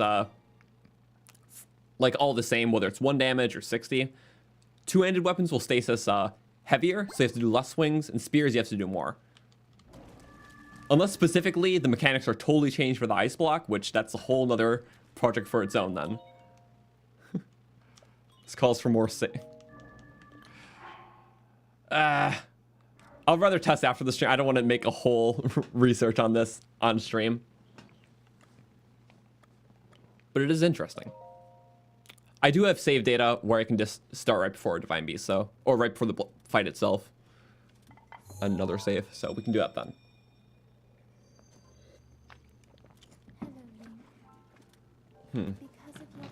But yeah, anyways, a lot of stats testing. You have to understand constants, then work off those constants to test new data and see how that new stuff compares to the stuff that you know. But when those constants have slight variables that you didn't even know, because it's like the only way to test that is by testing every little detail of every little thing that you can't even think of. That's how you come up with new data. Anyone else want me to figure out on stream? Okay, fine. I just didn't want to... You know what? No, that would be fun. It'll be easy to melt them, because we'll just go with attack up and cream them in a minute. Let's do that. Okay, fine. Sorry. I was being indecisive. Okay. Well, this is what it's like after we do it. So we'll just test that, and then afterwards, just skip the cutscenes. We'll be good. Or you know what I could do? I could just reload that save. Yeah, we could just reload that save, then reload the save back. Because, like, we could technically do that, right? Thanks to you, all of the divine beasts have returned to us. And Wait, when was our last manual save, though? That all depends. we will all be awaiting your clash with Ganon at Hyrule. Oh, I don't think we have a save, actually. Because the autosave there, where was our manual? Oh, we do! And it won't autosave, probably. Okay, so we should be able to just save back then. Okay. So it's actually not a bad thing that we did it this way then. So that's actually better. Okay, so is it specifically a hammer? So we'll try a test. So our fixed method is, because that was a 12 damage hammer. We'll just go in with a two-handed weapon. Even like that, like screw it. Like, it could just be with a two-handed weapon, which is weird. Then we'll do another test where we do multiple hits with like a master sword.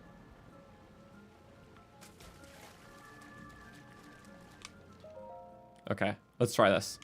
So we'll just melt him to the phase. Careful, that spear. It's a long reach. Okay. Easiest way to do this, we'll just go 5-shot Lionel bow. Yeah. Oh, and attack up. Just so we can get to the neat stuff. We don't need food, let's just go armor. Or actually, I don't think that's a constant in this.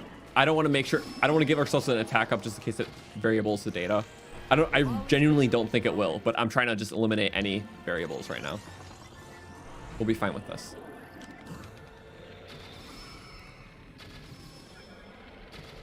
He does take slightly less headshot damage. Oh, never mind, we finished. Theory debunking or theory validating, which will it be? The spring load hammer counts as a hammer? No. It just has hammer in name. So you can't actually use it to like one-shot ores.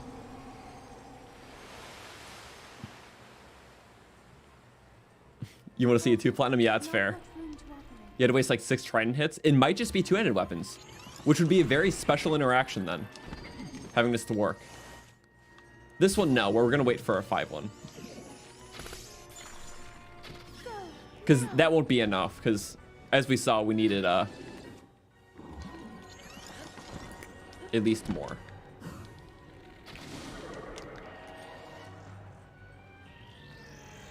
And that one I can attest to, it didn't even work just with 1, because it just wasn't enough momentum.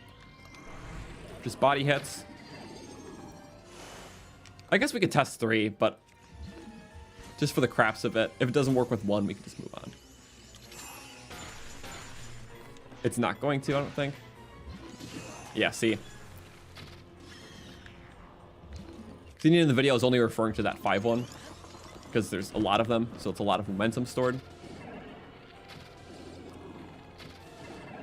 See, once you do a big amount of damage, then he gets up, but it really has to be a big amount, so. Okay, let's break everything else.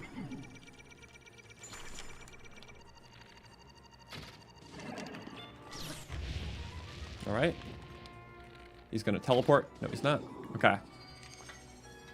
All right, so let's just do 1 2-handed hit and see where that goes. So it's not a hammer weapon.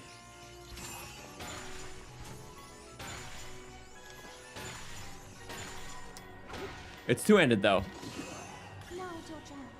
So specifically, it might just be 2-handed, but I don't want to jump to conclusions. We're gonna try with,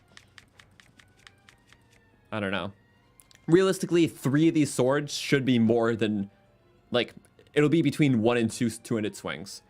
2, I think, maybe not enough, but definitely, yeah. Because the thing is, in order to get a max stasis charge, it's typically 3 whole combos of each weapon type. So 3 whole combos plus 1. So since the combo of this weapon is 2, 3 times 2 is 6, plus 1 is 7. Since the combo for a one-handed weapon is 4, like 1, 2, 3, 4, you need to do 4 of those. So that would be 4, 8, 12, plus 1, 13 to get a max stasis. And then spears, it's 5. So visual example, 1, 2, 3, 4, 5. And 3 of those, which is 15, plus 1 is 16. And that's how you get the max stasis charge for all those. So basically what that means is 2 sword hits, but just to be safe, 3 should be equivalent to a 2-handed weapon. While watching the stats live, thank you. So realistically, if this works like any other stasis thing in the game, it should work with 3 swings afterwards. If not, there must just be a special property where it only works with, you know, or 2-handed hits does something else.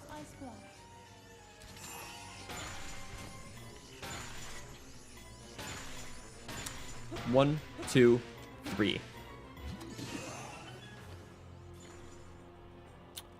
Okay, I have gotten that before where the trajectory was thrown off. Usually in the Ganon fight, we'll let that go again though. But it did seem enough.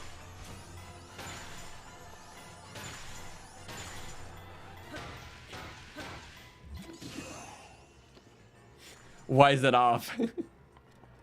I got too close to the block. Yeah, you're right. Right, I'm usually back further. I'll just like, am I choking up on it to it? I am. Hit all 4. 1, 2, 3, 4.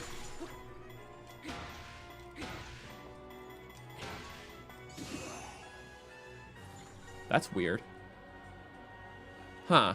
I know that was like the furthest I could be. Well, it does seem to be doing enough.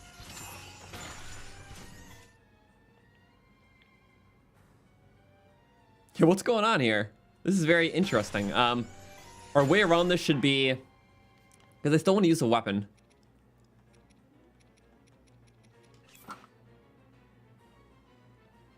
Yeah, it could have some sort of variable with the damage specifically, too. So maybe there is some factor with the damage, too, which is unlike what I've known. But also the line... No, look! Wait, if we look at the previous stuff, I hit it more than 3 times with the spring loaded, right? And it didn't go. Or did we get a solid 4 hits? See, on stream, it's like, not always pay attention to all those variables and stuff like that. Because I feel like we've gotten more hits with the spring-loaded hammer. Try hitting it once with the one-handed? Yeah.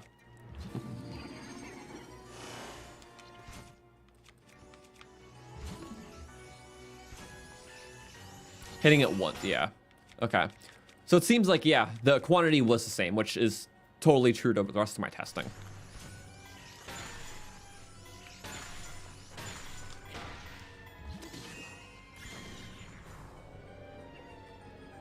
It works. So you were saying, Platinum, that it wasn't working for you, right? Here, let's try it with the spear. Because you said you were doing a lot with the spear. Okay, so basically what happened is we were overhitting it. Because, yeah, I guess 3 hits would be more than a single hit. So we were just overhitting it. So, yeah, 1 hit does work. Akin to what I was saying. So it didn't work with the spear. Well, the spears are a lot lighter. Because, yeah. The hierarchy is 1 2-handed hit does more than a 1-handed hit, and that does more than a spear hit. So let's try it with the spear hit, and that's probably what was happening. Can we break them? That's not what we're doing, Mifa. Maybe the illusory fight was broken? That's possible. Okay. I don't know the best way to do this. Whoop. Okay, it is 1 of any hit.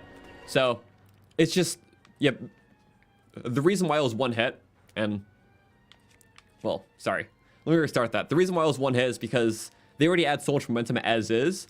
All you're doing with that last hit is just redirecting the momentum back. You're not really adding anything else. And that's why if you do multiple hits with like that one-handed, or assumably other weapons too, you are adding too much momentum. So basically, yeah, the goal of the hit is just to redirect it back and not really to add momentum. So, okay, that, we were correct in the video to make sure. But yeah, in the example, it was that. So assuming you do all those previous ice hits and one of any of the 3 types, you got it. Well, nice. There we go. That was some live stat testing. The first time we really did something like that. So, interesting. But yeah, the Blight stats video, where we covered all that, and their attack stats and scaling, we just got that up on Saturday. So, feel free to check it out after the stream or anytime. I know it got slightly overshadowed by the big, well, direct announcement with the sequel. So, but yeah, it was honestly my biggest research project on this game. Bigger than any Stats of the Wild I've made. Oh, test the Master Sword Beam too? Yeah, I think it's doing 60 damage. Because, like, I mean, I can only eyeball it right now. I have better ways of testing, but that looks about the same. For the video, what I did is I had a, well, for a Blight like this, he has 2,000 health. So, like, I used an Edge of Duality in my testing to get him down 50 every time. So I'll test one unknown, like, you know, a parry against him or something like that for the spear. And then I used all Edge of Duality hits. I counted those hits. And when he was at low health, he used, like, all Torch hits, which were, like, 2. So I was able to count all trackable weapon hits against a total health, and then 1 unknown. And as long as you know 2 values in a math equation, you can figure out the third. So if you know that, you know, 1950 plus X equals 2000, well, X would have to mean 50. So that X in that case will be the reflection I did. I didn't know the value at the time, but since I knew the value of all the attacks I put into him, and I can subtract that from his total health, I know the value of that unknown attack. And that's how I figure out a lot of the reflection data that was present in these Blights just the other week. That's nice. Bye-bye. Okay. Edge of Duality was your idea. It was when I first was thinking about it. Because you're like, oh yeah, 50 damage. I'm like, yeah, that's a nice even number. But yeah. Awesome. Can I play Breath of the Wild on PC? This is PC. Yeah, so I don't know what was happening earlier. I need to see. But I did say Water Blight specifically does have some weird interactions. I didn't expect it was with that, though. When I first did it, maybe I have to review the footage and see what was going on. But specifically with the armor threshold of attacks, like I mentioned how that scales with Beast Completion, but also it's different in the Sanctum. and sometimes different here. It's interesting. When I just use a Champion's Tunic, it doesn't work on bosses. A Champion's Tunic only works on normal enemies. All right. And I shouldn't have killed him because it's okay. We can literally just skip 2 cutscenes in seconds. Hoping for part 2 of the bosses. Yeah. If you guys want to see research thing, we did it on the Blight Ganon for the last one. We can do a Moscow Shia one. Maybe Guardian Scouts and other Guardians. Other reflection-based attacks. That'd be cool. When you're pro enough, you can just reload a boss fight to test theories, literally. I mean, we're just clowning him at first anyways. Hello, Link. Goodbye, Link. This is fun.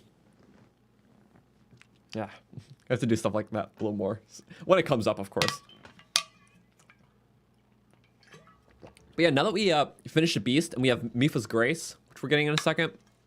Well, that's just nice in itself, but...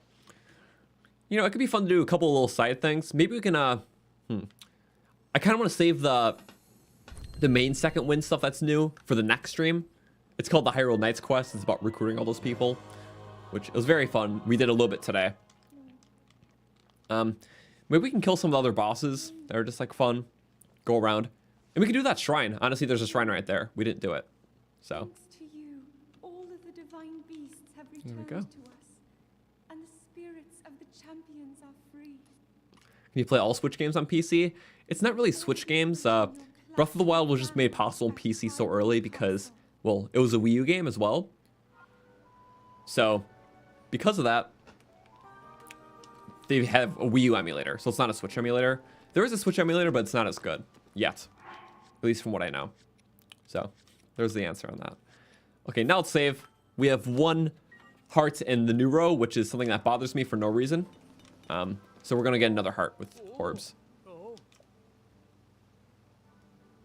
It's all because of the Beast Ruta. Oh yeah, materials. This person needs luminous stones. Which reminds me, yeah, we can do this quest. We can also get the other piece of the Zora armor up there. Maybe kill the Lionel. 1, 2, 3, 4, 5, 6, 7, 8, 9, 10. Yeah, he counts everyone. And you get a diamond. And another one. Which is helpful. There we go. Yeah, if you give him 10 more at a future point, he only gives you 1 diamond, which is not as worth it. Because luminous stones sell for 70 apiece. Times 10 is 700. And 1 diamond's only 500. So the first time it's like a profit of 300. Blood Moon. Okay.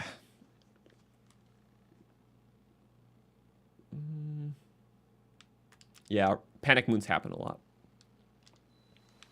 But yeah, in terms of divine beasts and whatnot, a lot of people don't like them because they're not like traditional dungeons, which in a lot of ways is why I like them, because they're not, you know, just purely traditional feeling. They're really their own thing, and they complement the really freeform nature of this game. And I love them a lot, even though there's only 4 of them and they're kind of short. But would I want them to return? No. Like, I would like something more, you know, just closer to either traditional or dungeons, or just like much bigger cavernous spaces like in past games, just with the flair of the newer Zelda games. But yeah, I'm sure a lot of you feel the same. But what are your guys' thoughts on Divine Beast? Like, I know it's been out for a while, and some people just didn't like him from the start, or maybe it grew on some people. And although we just accept that as a part of the game, like, everyone feels differently. And that's just my thoughts. So it's like totally respectable why some people don't, and people prefer the bigger puzzle block nature of, like, you know, older Zelda dungeons. Make bread. We gotta make bread. Okay. So some of these are really dark.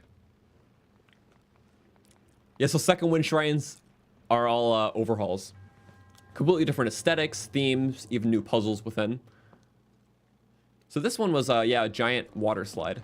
But this is probably like one of the darkest ones. Wow. Let's get some luminous armor in here. Which is somewhere? It is somewhere. No, I believe it's somewhere.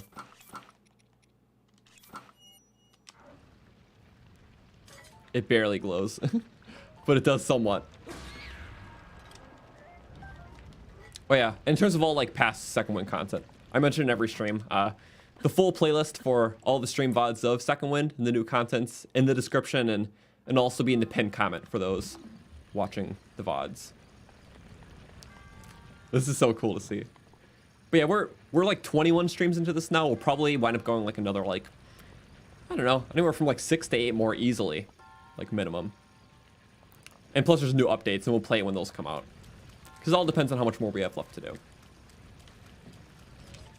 And then we'll think of something to do for our Wednesday streams leading up to Tears of the Kingdom. Which, you know, that won't be just a once a week thing. We'll do that like every day.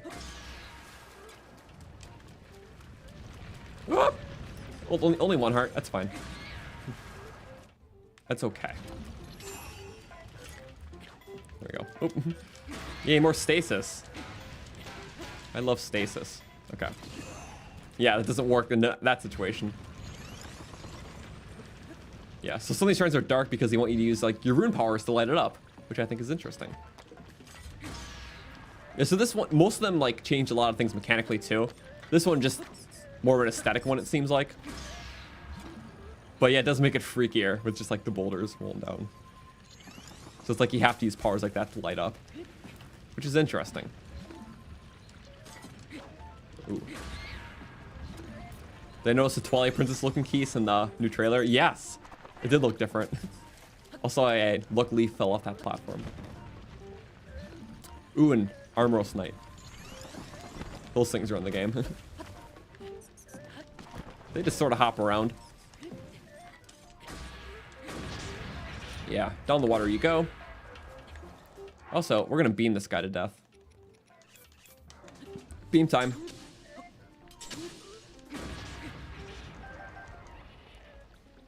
Oh, also one more thing. I gotta make sure the what's it called? The Master Sword beam thing against the Blights wasn't a Second Wind thing.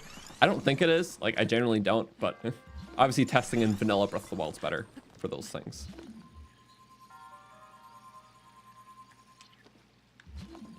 Okay. Yeah, that's just for the sake of it. And that's not close enough. Boop. Oh, there's two. Wow. Uh-oh. Bye-bye. Well, at least I got that out of the equation. 3, 2, 1, let's jam. No? Oh, wait. How'd I get there? I didn't even pay attention. Also, bye-bye boulders. I guess that's a good thing. Uh-oh. We're gonna stop it right there. Because I am not ready for you. Wish I could just pick this guy up. Big Chongo boulder. Oh, climb it? Yeah, nice. We gotta pay attention now. Oh, it's like pinball. And stop right there. Now, stasis launch time. Pick up the parts. Not important though. That should be good. Yes! Oh, wow! It hop skipped and put itself in there. That's cool. Golden gauntlets and Tears of the Kingdom to allow you to pick up bigger objects. That would be cool. Great way to return classic items with the new physics of these games. Also, he just fell in the pit. And so did his friend. Sucks to be you. Yeah, otherwise, this one doesn't change much. So, it's just that. And I assume there's a chest up there, but I didn't see it. Either way, it was just a Zora weapon. Interesting. Yeah, this just makes it more cavernous and spooky. So some of them are just like changes like that, but some of them completely overhaul some of them, and it's very cool. Return of the Spinner would be fun.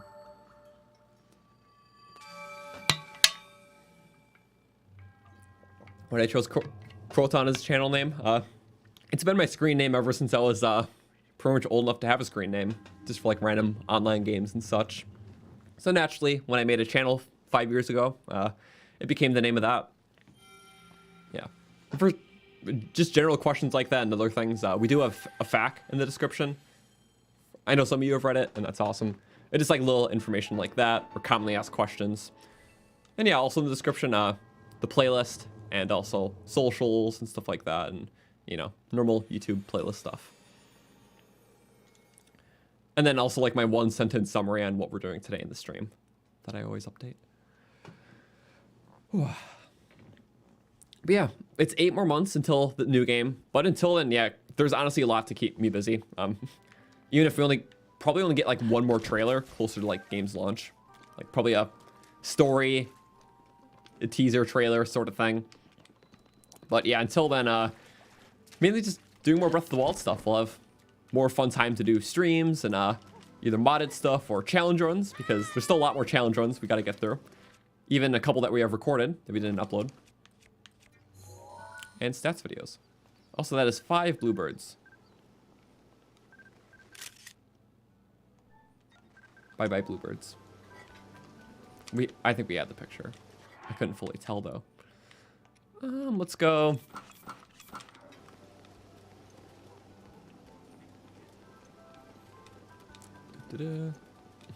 Ooh, if the sequel has a 4th weapon class, maybe a whip flail type weapon. We can use a mid-range weapon in Tears of the Kingdom, as our current options are either melee or bows. Yeah, you know, mid-range is cool, because it's like, you know, I feel like having the 3 different weapon types adds a lot of variety in this game. But what if there's more? Like, you know, there definitely could be. And something that feels more like item-esque, like a whip, where it's like, yeah, mid-range. So instead of just playing around with the ranges of all just close melee weapons, with the furthest being spear, stuff that's a bit more further to reach too. So I like that. I know I always thought about like some sort of like, you know, unarmed combat, or just like fighting type, where it's like you can wear like a glove where you could just punch something. It could either just be like a way to do damage without taking durability, or maybe, yeah, you get some sort of glove where it has like an electric like glove fist sort of thing, just, you know, to distribute elemental effects. Very close range. I don't know, you know, stuff like that. Just like different ways you can just use weapons besides one-hand, two-hand spears. My idea is lame, but a grapple hook could be cool too. Yes, like more like item-esque stuff.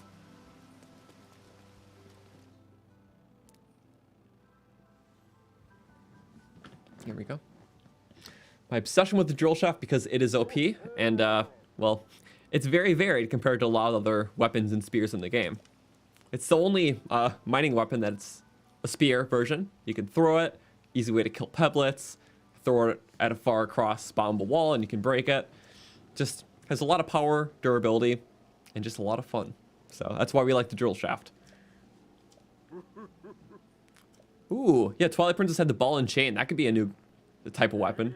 So yeah, stuff that has just more range than other things. So as you're saying, a whip or a ball and chain, which is not only unique in its own way, unique to the formula of, well, what Breath of the Wild established, but also is like a cool semi-callback to previous items in past Zelda games. But except this time, where items were more important for puzzle solving than combat in a lot of past Zelda games. Which had, I mean, sometimes they had combat use, but it would be very, like, specific. Like, the whip would be good at taking down, like, 1 or 2 specific enemies, but barely effective against others. Like, these could have probably more general use, while still good standard specific uses, too. So maybe a ball and chain, yeah, it's just a powerful weapon, but it can also shatter ice in one hit, instead of just having to melt it. So, you know, different ways to interact with the world that we once knew. Yeah, we can get the spear if we want. I don't want it because we don't have spots, so.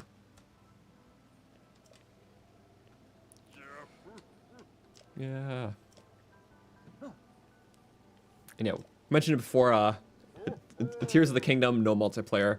Multiplayer just doesn't suit itself well for Zelda. It's more of a fun gimmick, and it's awesome for like user content, and I'll have fun playing with other people, but I wouldn't want it as an official thing because it would have to cut out so many cool gameplay mechanics roll for own time.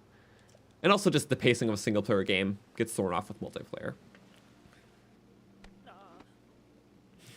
I wore the Garuda armor for no reason in this cutscene.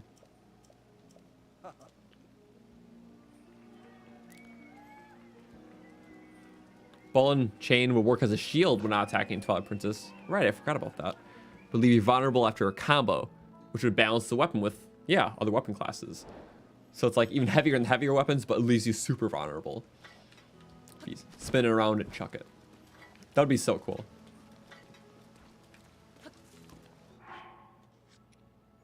Cool. Yeah, and even stuff like this. Yeah, heavy weapons, but elemental properties, and you can charge them. Also, you can throw this thing and doesn't break upon impact. I love modded weapons. And also, yeah, for the durability, they'll probably keep a similar system, but I hope there's some sort of meter or like indicator. Like this, 84 hits, 24 hits, 32 hits. The zeros are just the way it's coded. Just don't pay attention to the last 2 zeros on any of these numbers. But yeah, I think it's very helpful. And I like having played 2 modded playthroughs with these, like it's been amazing. And I prefer it much to not having it at all. So hopefully something like that.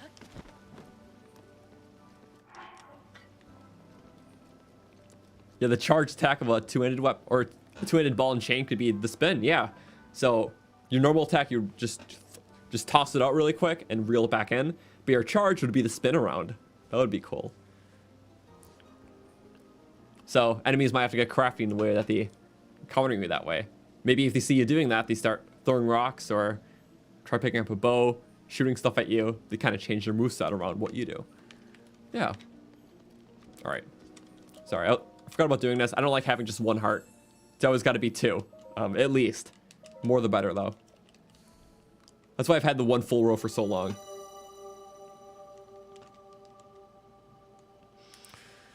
Whew. Yeah, but that's very cool. I like that. Past 600 likes, almost 700. Thank you. Yeah, sorry. I saw during the fight we, oops. Did I just switch my window? No, it didn't close. I switched my window. Wait, what did I do? Okay, that's better, isn't it? What was I planning on doing? Oh, yeah, I was checking the likes. Sorry. Yeah, thank you guys. Yeah, almost 700 likes in the stream. I appreciate it. Our goal is 600. Maybe even we'll hit 800 by the end. So thank you guys. It's been awesome. And yeah, thanks just for being here. It's been a great day. Oops. There we go. Yeah, we'll be back next Wednesday and the following all that. And yeah, the video on the trailer should be out tomorrow. I'm almost done with it. I'm probably going to finish the last bits of it tonight and tomorrow morning. But it's a video talking about some of the mechanics and how it's going to translate to the general gameplay flow of the, you know, the new game, how it's going to work and how it's going to be different. So I spent a lot of time thinking and researching on it, and it was pretty fun. It'll probably be my only video about this because I don't like milking out trailers like that. I'd rather focus on what we have, you know? But, you know, still talk about stuff on stream and all that and have fun with it. Okay. So this is the girl from earlier. So as a part of our quest, there's, you know, second win one. Not a main quest, of course. Yeah, there's a lot of DLC, main, and mod quests. So recruit the Sword Maiden. So it's someone we helped on a bridge, fought some enemies, and then we had to deliver a painting to the Zora King that she made. Zora King was impressed with the artwork that Eleanor created. He said that he would welcome future artwork from her anytime. Find Eleanor and relay what the king told you. What did the king think? He liked it. She's a painter and a fighter, which is cool. Art and warrior passion. It's like I could paint and print side on. It's amazing. Actually, I'm recruiting. Recruiting soldiers for Ordon Village.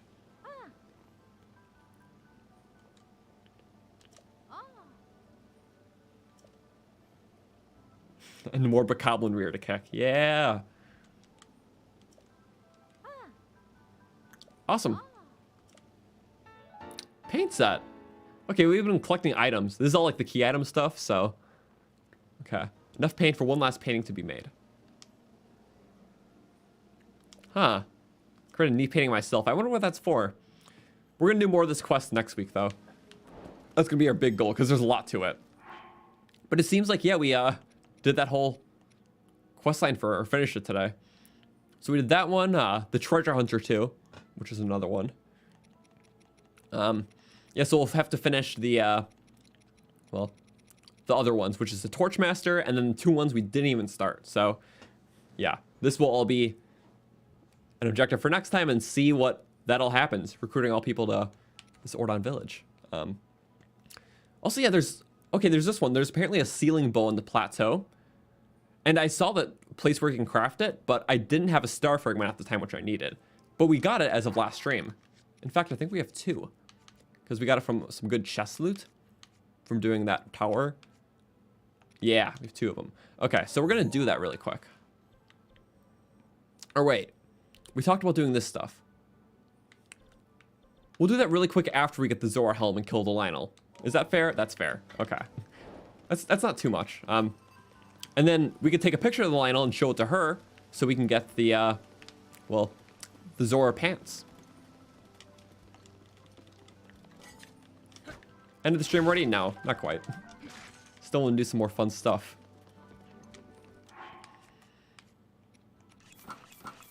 Whoop. Okay. Go with the classic outfit today.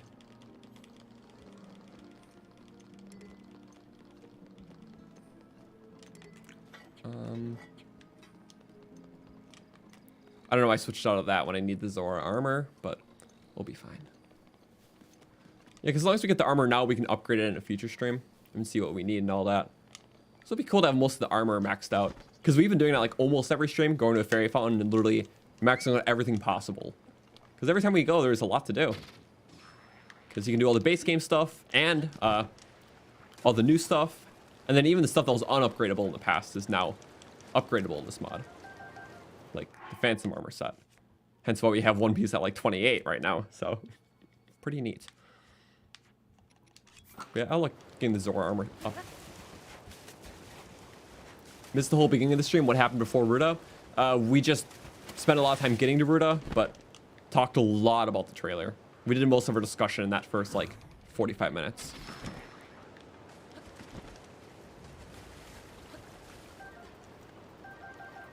Am I gonna speed run the Tears of the Kingdom? Well, at first I want to play it as slowly and thoroughly as possible, and I'll do challenge runs of it eventually. But that's not even on my mind because first thoughts are just having a fun first experience and a fun probably second experience, honestly, and then maybe doing some stat stuff on it because I'll probably want to just break down the game, see how it works because I love doing stuff like that. Then we can think of challenge runs probably sometime far after that launch. Because how can I challenge run a game I just played, you know? It's like I gotta absorb it first. And no rush, of course. Just here to have fun with the amazing Zelda content that Nintendo gives us. And that's why we're all here.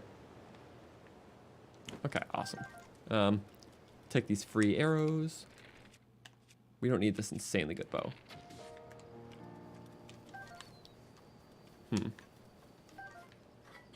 The game frame rate seems to be a little bit lower right now.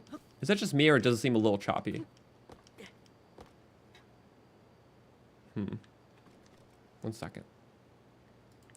It seems that way specifically on the stream and not mine. It is choppy. Uh-oh. Did it just happen or? Okay. Let's restart. That's usually the fix, so.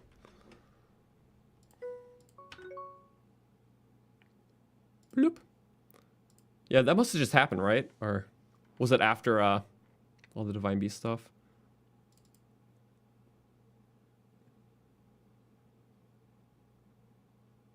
Yeah. That's weird because it was just the way it was being picked up by my streaming software.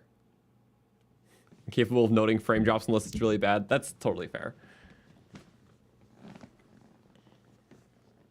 Stream itself is choppy, not the game. Let's see what you mean.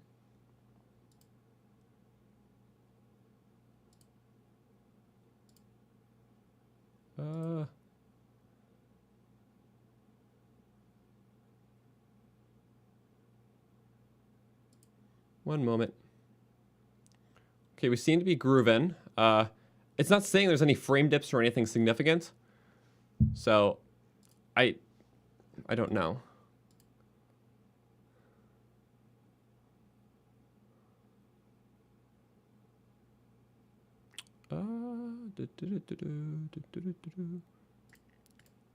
It doesn't say, usually it says there's like issues.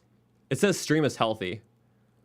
Okay, so the stream itself wasn't choppy in terms of internet. I feel like it was the it was my Streamlabs how it was picking up everything. And hey Ellen, thank you so much for the 50. Can I answer your question of if you can update me? What does that mean? Update what? Did he say something previously? But thank you so much, Joe Allen.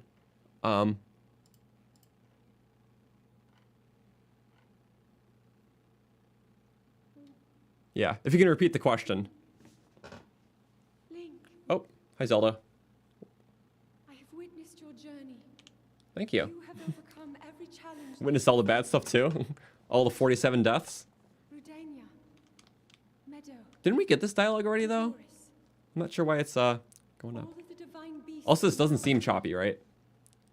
We seem to have fixed the issue. With the strength you have attained, I am certain you can unlock the powerful force hidden within. Go to the Shrine of Resurrection. Oh, this is for yeah, this is for one-hit obliterator. Okay. Wait, we can do Champions Ballad soon. Well, that's pretty like it's like vanilla content. Very fun. Next stream I still want to finish that one Hyrule Knights quest. But until then, it's gonna be choppy for the first couple seconds because emulator. Okay, that seems better. I'm really stressing it right now, and honestly, the rain make it just naturally a little choppy. Well, I guess we'll see how it works. If I'm turning the camera and it's not like going at 5 FPS, then we're fine.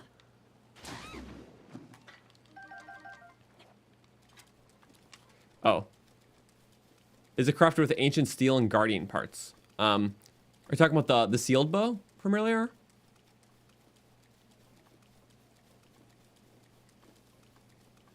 Because the seals, I don't remember exactly. I just know we needed I think it's that stuff and then a star fragment. So. What's the goal? Well, the goal is just Ruta, and we finished it, so. We're just kind of doing miscellaneous stuff. We're getting the Zora armor right now. Probably going to kill Lionel. And then, yeah. Probably going to get that bow.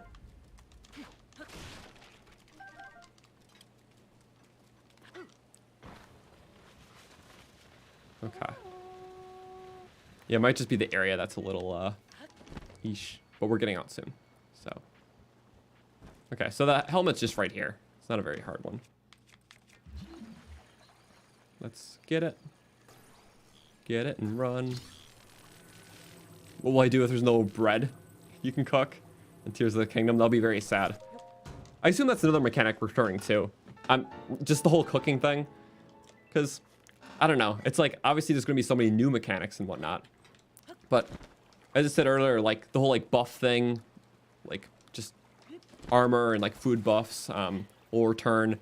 Weapon durability will probably mostly return, and I think the food system will probably return with new meals. Because it's like, it would be weird if they just took that out unless they completely get rid of cooking. Which means that they would need a whole other, you know, system for health and whatnot. Which I highly doubt they're going to do. Like, I seriously think that the cooking system is going to be pretty much ported over with a lot of new recipes. The only ones that they're going to take out is if they're removing those materials. Which I doubt they're going to remove a lot. It's mainly just going to be additions.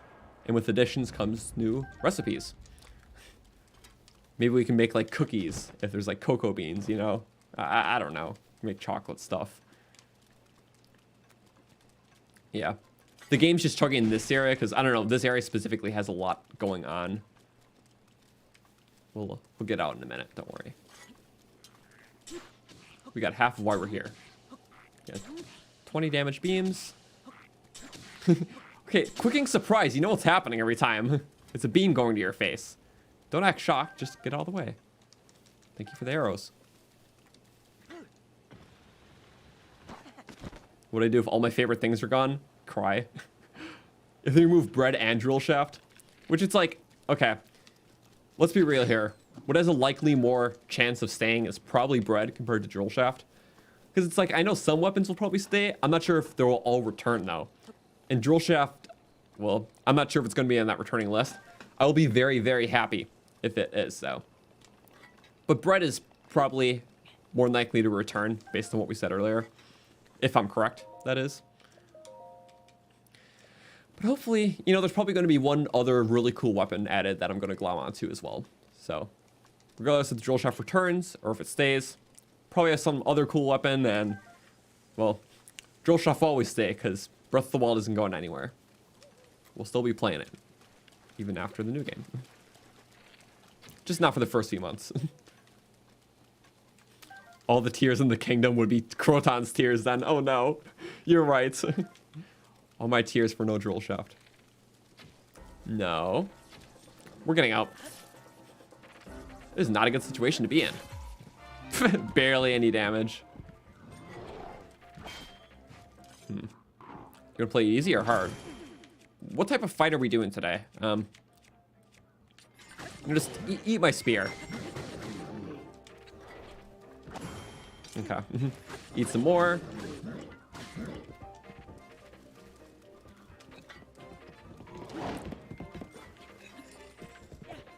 Oh, bye-bye. It kind of flipped up first. Not too sure what was with that. Here. Eat spear. Whoop. Screw it. Attack up is fine. Oh, let's get a picture, too, at the end. He still does have a pretty good amount of health, though, even for a base. Nice. Another.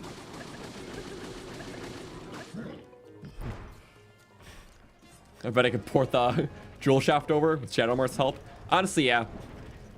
When the modding scene for Breath of the Wild 2 comes along. Tears of the Kingdom, sorry. If Jewel Shaft's not in it, we'll just port it in. It'll be the first thing I add. A red Lionel, what a rare sight, right? Only here. Eat the bread, you're right.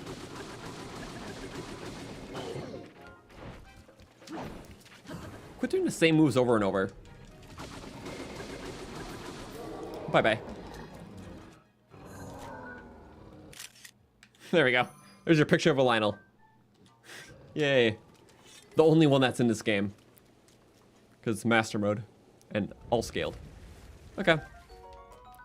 Yeah, they're neat weapons. I could take it, I guess. Nah, we don't even need you. We got the basic Lionel though. Just have it because we're trying to use up basic stuff. Eat the bread. Yeah, you guys are right. Nom nom nom. We love bread. I guess there's some free shock arrows, but yeah, no, never mind. We're getting them. I was about to just leave them all in the dark. I don't use them enough to get and find every single one. Running low. Let's just break it so yeah, we can use it up.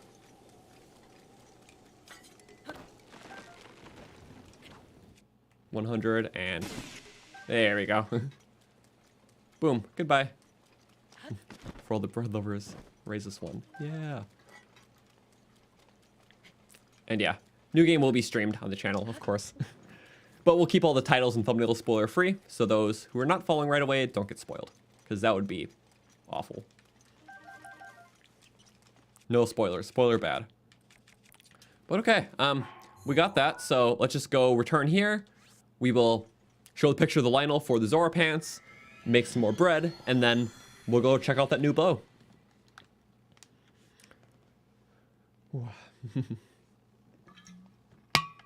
The whiter the bread, the sooner you're dead. Nice.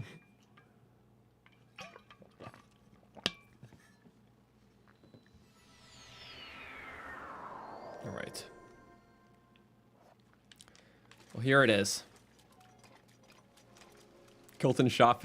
That's a funny position. You can see it right from the war point, which I guess wasn't intended in that way, but also from the road end. So it's really the perfect spot. Hello. Doima. Back at ya. Traveling merchant, you're everywhere. I do want to find exactly where you can find all the traveling merchants and what they have. Because it's like, yeah, I guess they stop here. Like, is it someone you can find on the road beforehand? So yeah, they have like dynamic schedules like that, which I never really fully understood. The statue of the girl's pretty cute. Her name's Mifa. How would I know? It just arrived here. They're accepting the Hylians. So this is Trevor you can only meet and trade with before you do the Divine Beast? And now she's just here? Or does she like walk during the day and stay here at night? I don't know. I know some people have schedules like that. It's interesting. Like I found out recently that there's that one person you can sell a horse to in the Gerudo like canyon area. And if you sell a horse to them, you can actually find them at another stable because they were able to leave the area with the horse that you sold them, which is very neat. And it's a very cool, subtle, but neat world building, just little thing. Yeah. All right, let's make some bread after we show the thing. A trial awaits. Sorry, I'll just do all that. Oh yeah, shrine quest, we'll just skim it. Never mind. I want to get the shrine quest. That song, it's just something. Yeah, you gotta scale of light. It's just the shrine quest where you gotta take the ceremonial trident and stab it into a pedestal, and that just helps you find it. You can actually sell Epona and lose it forever. Really? I never tried that. That's funny. Bread or drill shaft more? Drill shaft than bread, but just slightly below it. But we love bread.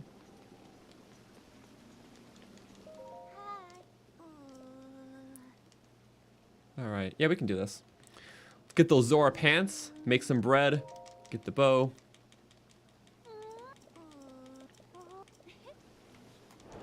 Lionel's safari. That was an amazing safari. Sad we didn't bring our safari hat. What?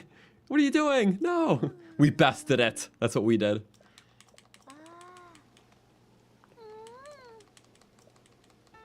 There we go. Zora pants. Well, all right. That was a good one. We got the full Zora outfit, which we can upgrade at a future time. We'll just wear it for completion's sake, because, hey, we just got it. Where are you? Bup, and bup. It's a funny set. I like it. Very glamorous. So it fits just a lot of metallic weapons, because it's like metallic itself. I think, yeah, the torso and the pants are my favorite part of the set. Like, the hat is fitting, but honestly, I like the set a lot, even just with, well, with like a base look, some other headgear, even like the amber earrings or topaz earrings, because it's like yellow, which can be a compliment. Remember the sapphire ones? But the hat works too. Yeah. I like the back of it, especially with the pendant. So yeah. We did that. Let's go make some bread, because it's chef time. If anyone knows any cool second wind recipe, we can make that. Yeah. Might as well. More arrows. 240 days till Tears of the Calamity. What do you mean I'm too excited? You can never be too excited. Oh yeah, wait, oh, we can do arrow crafting? We'll just do a couple. Or a bigger quantity better. Yeah. I forgot. We don't need that many. But we can do all these. So I guess we can wait for the blacksmith then. And we can, you know. Yeah. Anyways. I like that stuff. Demont the wheat. A salt. And a durian. Make it extra powerful. Hearty wheat bread. The best.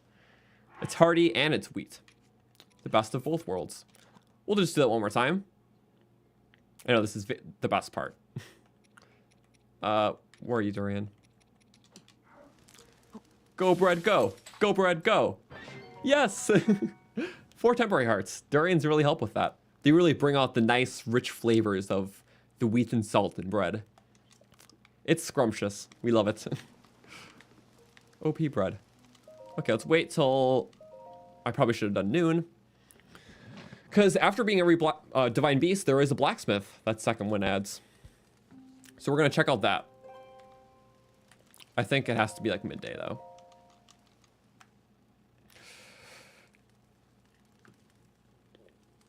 A lot of deaths. I mean, this has been like 60 some hours. Are you the person or? Linny. They call me Linny.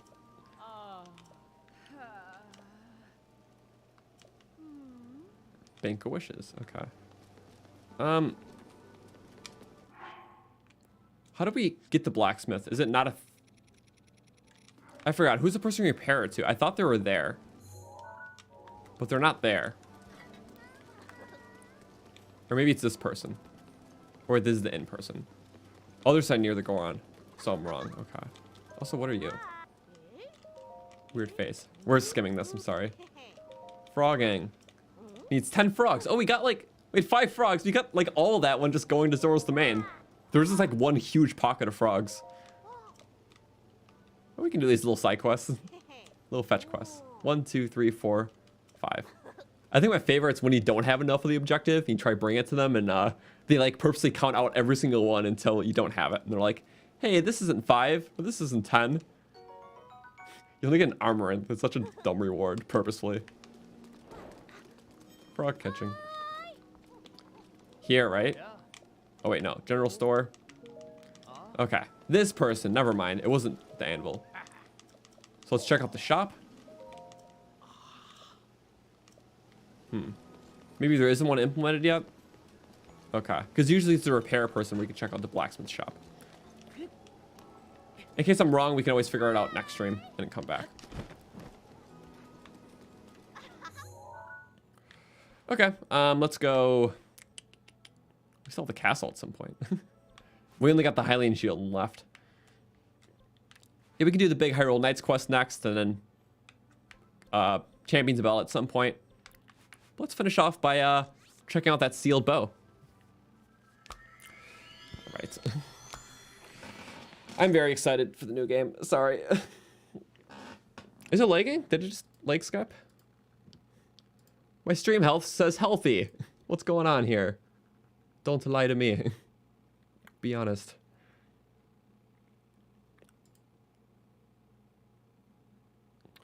All right.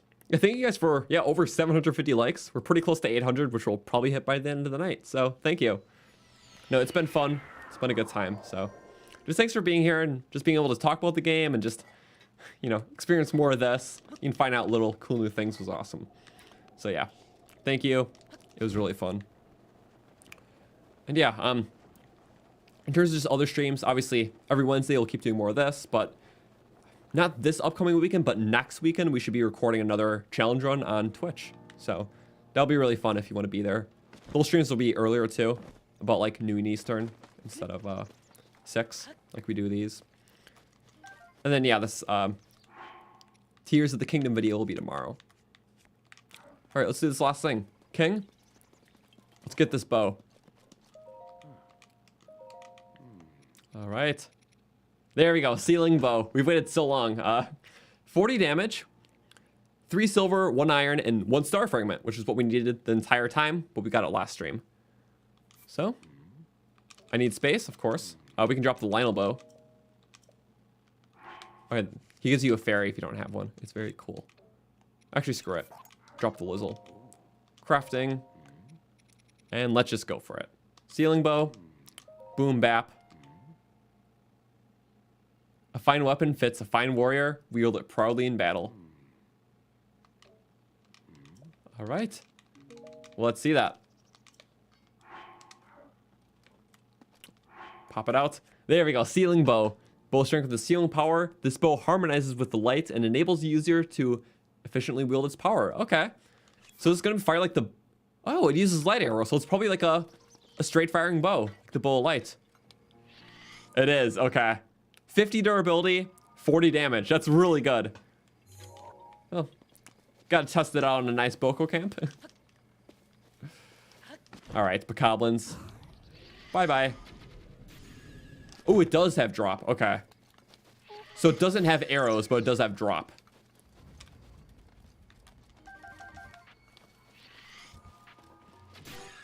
Let's try it one more time. I just want to make sure the drop is real. Yeah, it is. Okay, so the bow does have drop, sadly.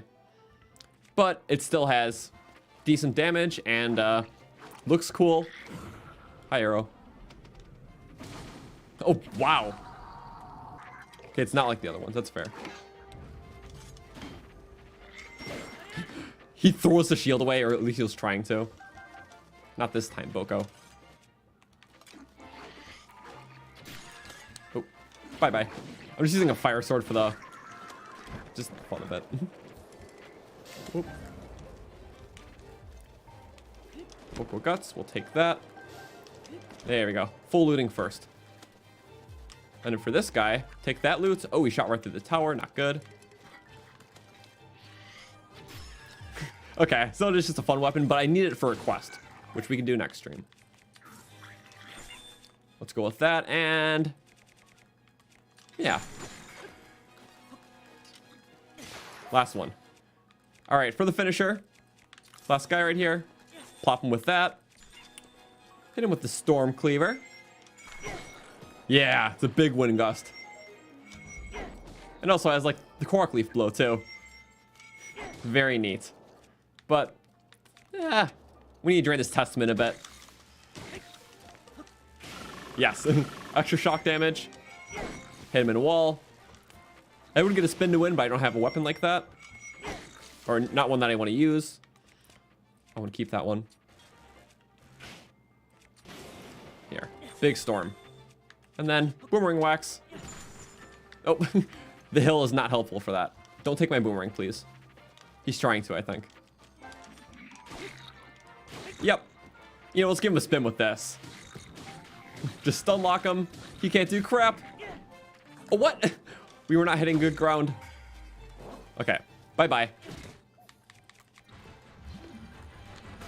Ah, I was trying. Okay, come closer. Ow! We were trying to get a cool move in. Yeah, this armor isn't very armoring. Okay.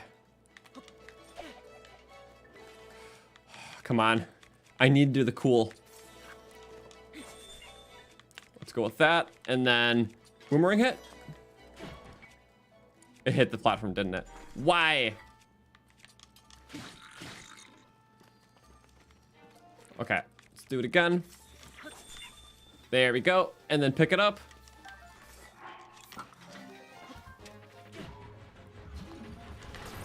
We're trying to catch it midair. Come on, please work. I've done it before. Ah, wait, that was so close. Just catch it midair. We got this. Yes! Spin to win! Hey, Boko! No, don't run away from it. Yes! Okay. It stopped it, but it was worth it. Give it on the backswing. Not quite. Would have gotten more hits if it connected more. But that was still cool. Okay, do it again.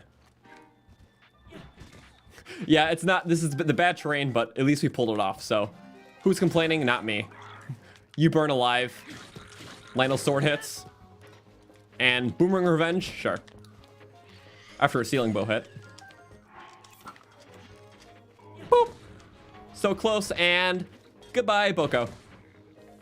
Oh, goodbye, boomerang. No! It fell. We had to re-grab it. Okay, well, that was a pretty big fool-around session. The legend of tears of trying to catch a boomerang.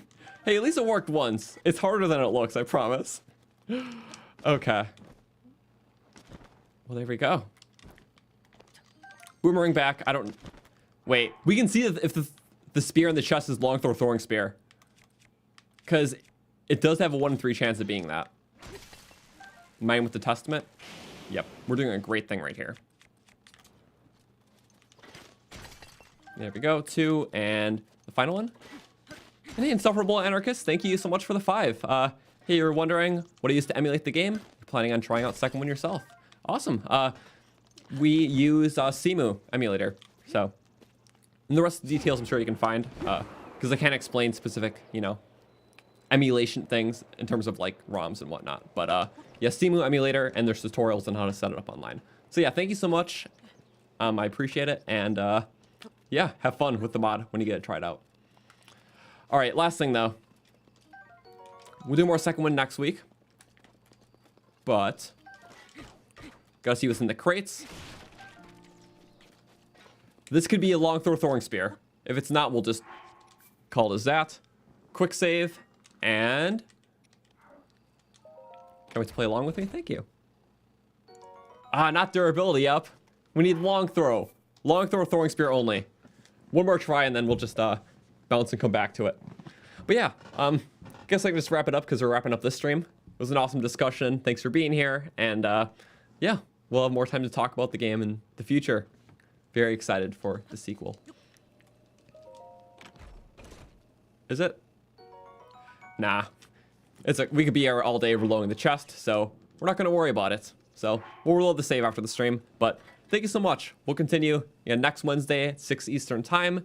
In the meantime, getting a video out tomorrow that I'm planning on, and just until then and afterwards, we can chat in the Discord server down below. And you know what? Just happy to be a Zelda fan right now. I'm sure we all feel the same way. So thanks for chatting. Like, really. We'll have more streams in the future, and I'm at a loss for words. You know what? Like, just too happy after yesterday and still running on that adrenaline. But I'm going to go finish up that video now, sleep soon, and, you know, hope you guys have a good rest of your week, too. Thanks, and see you next time. Have a good one.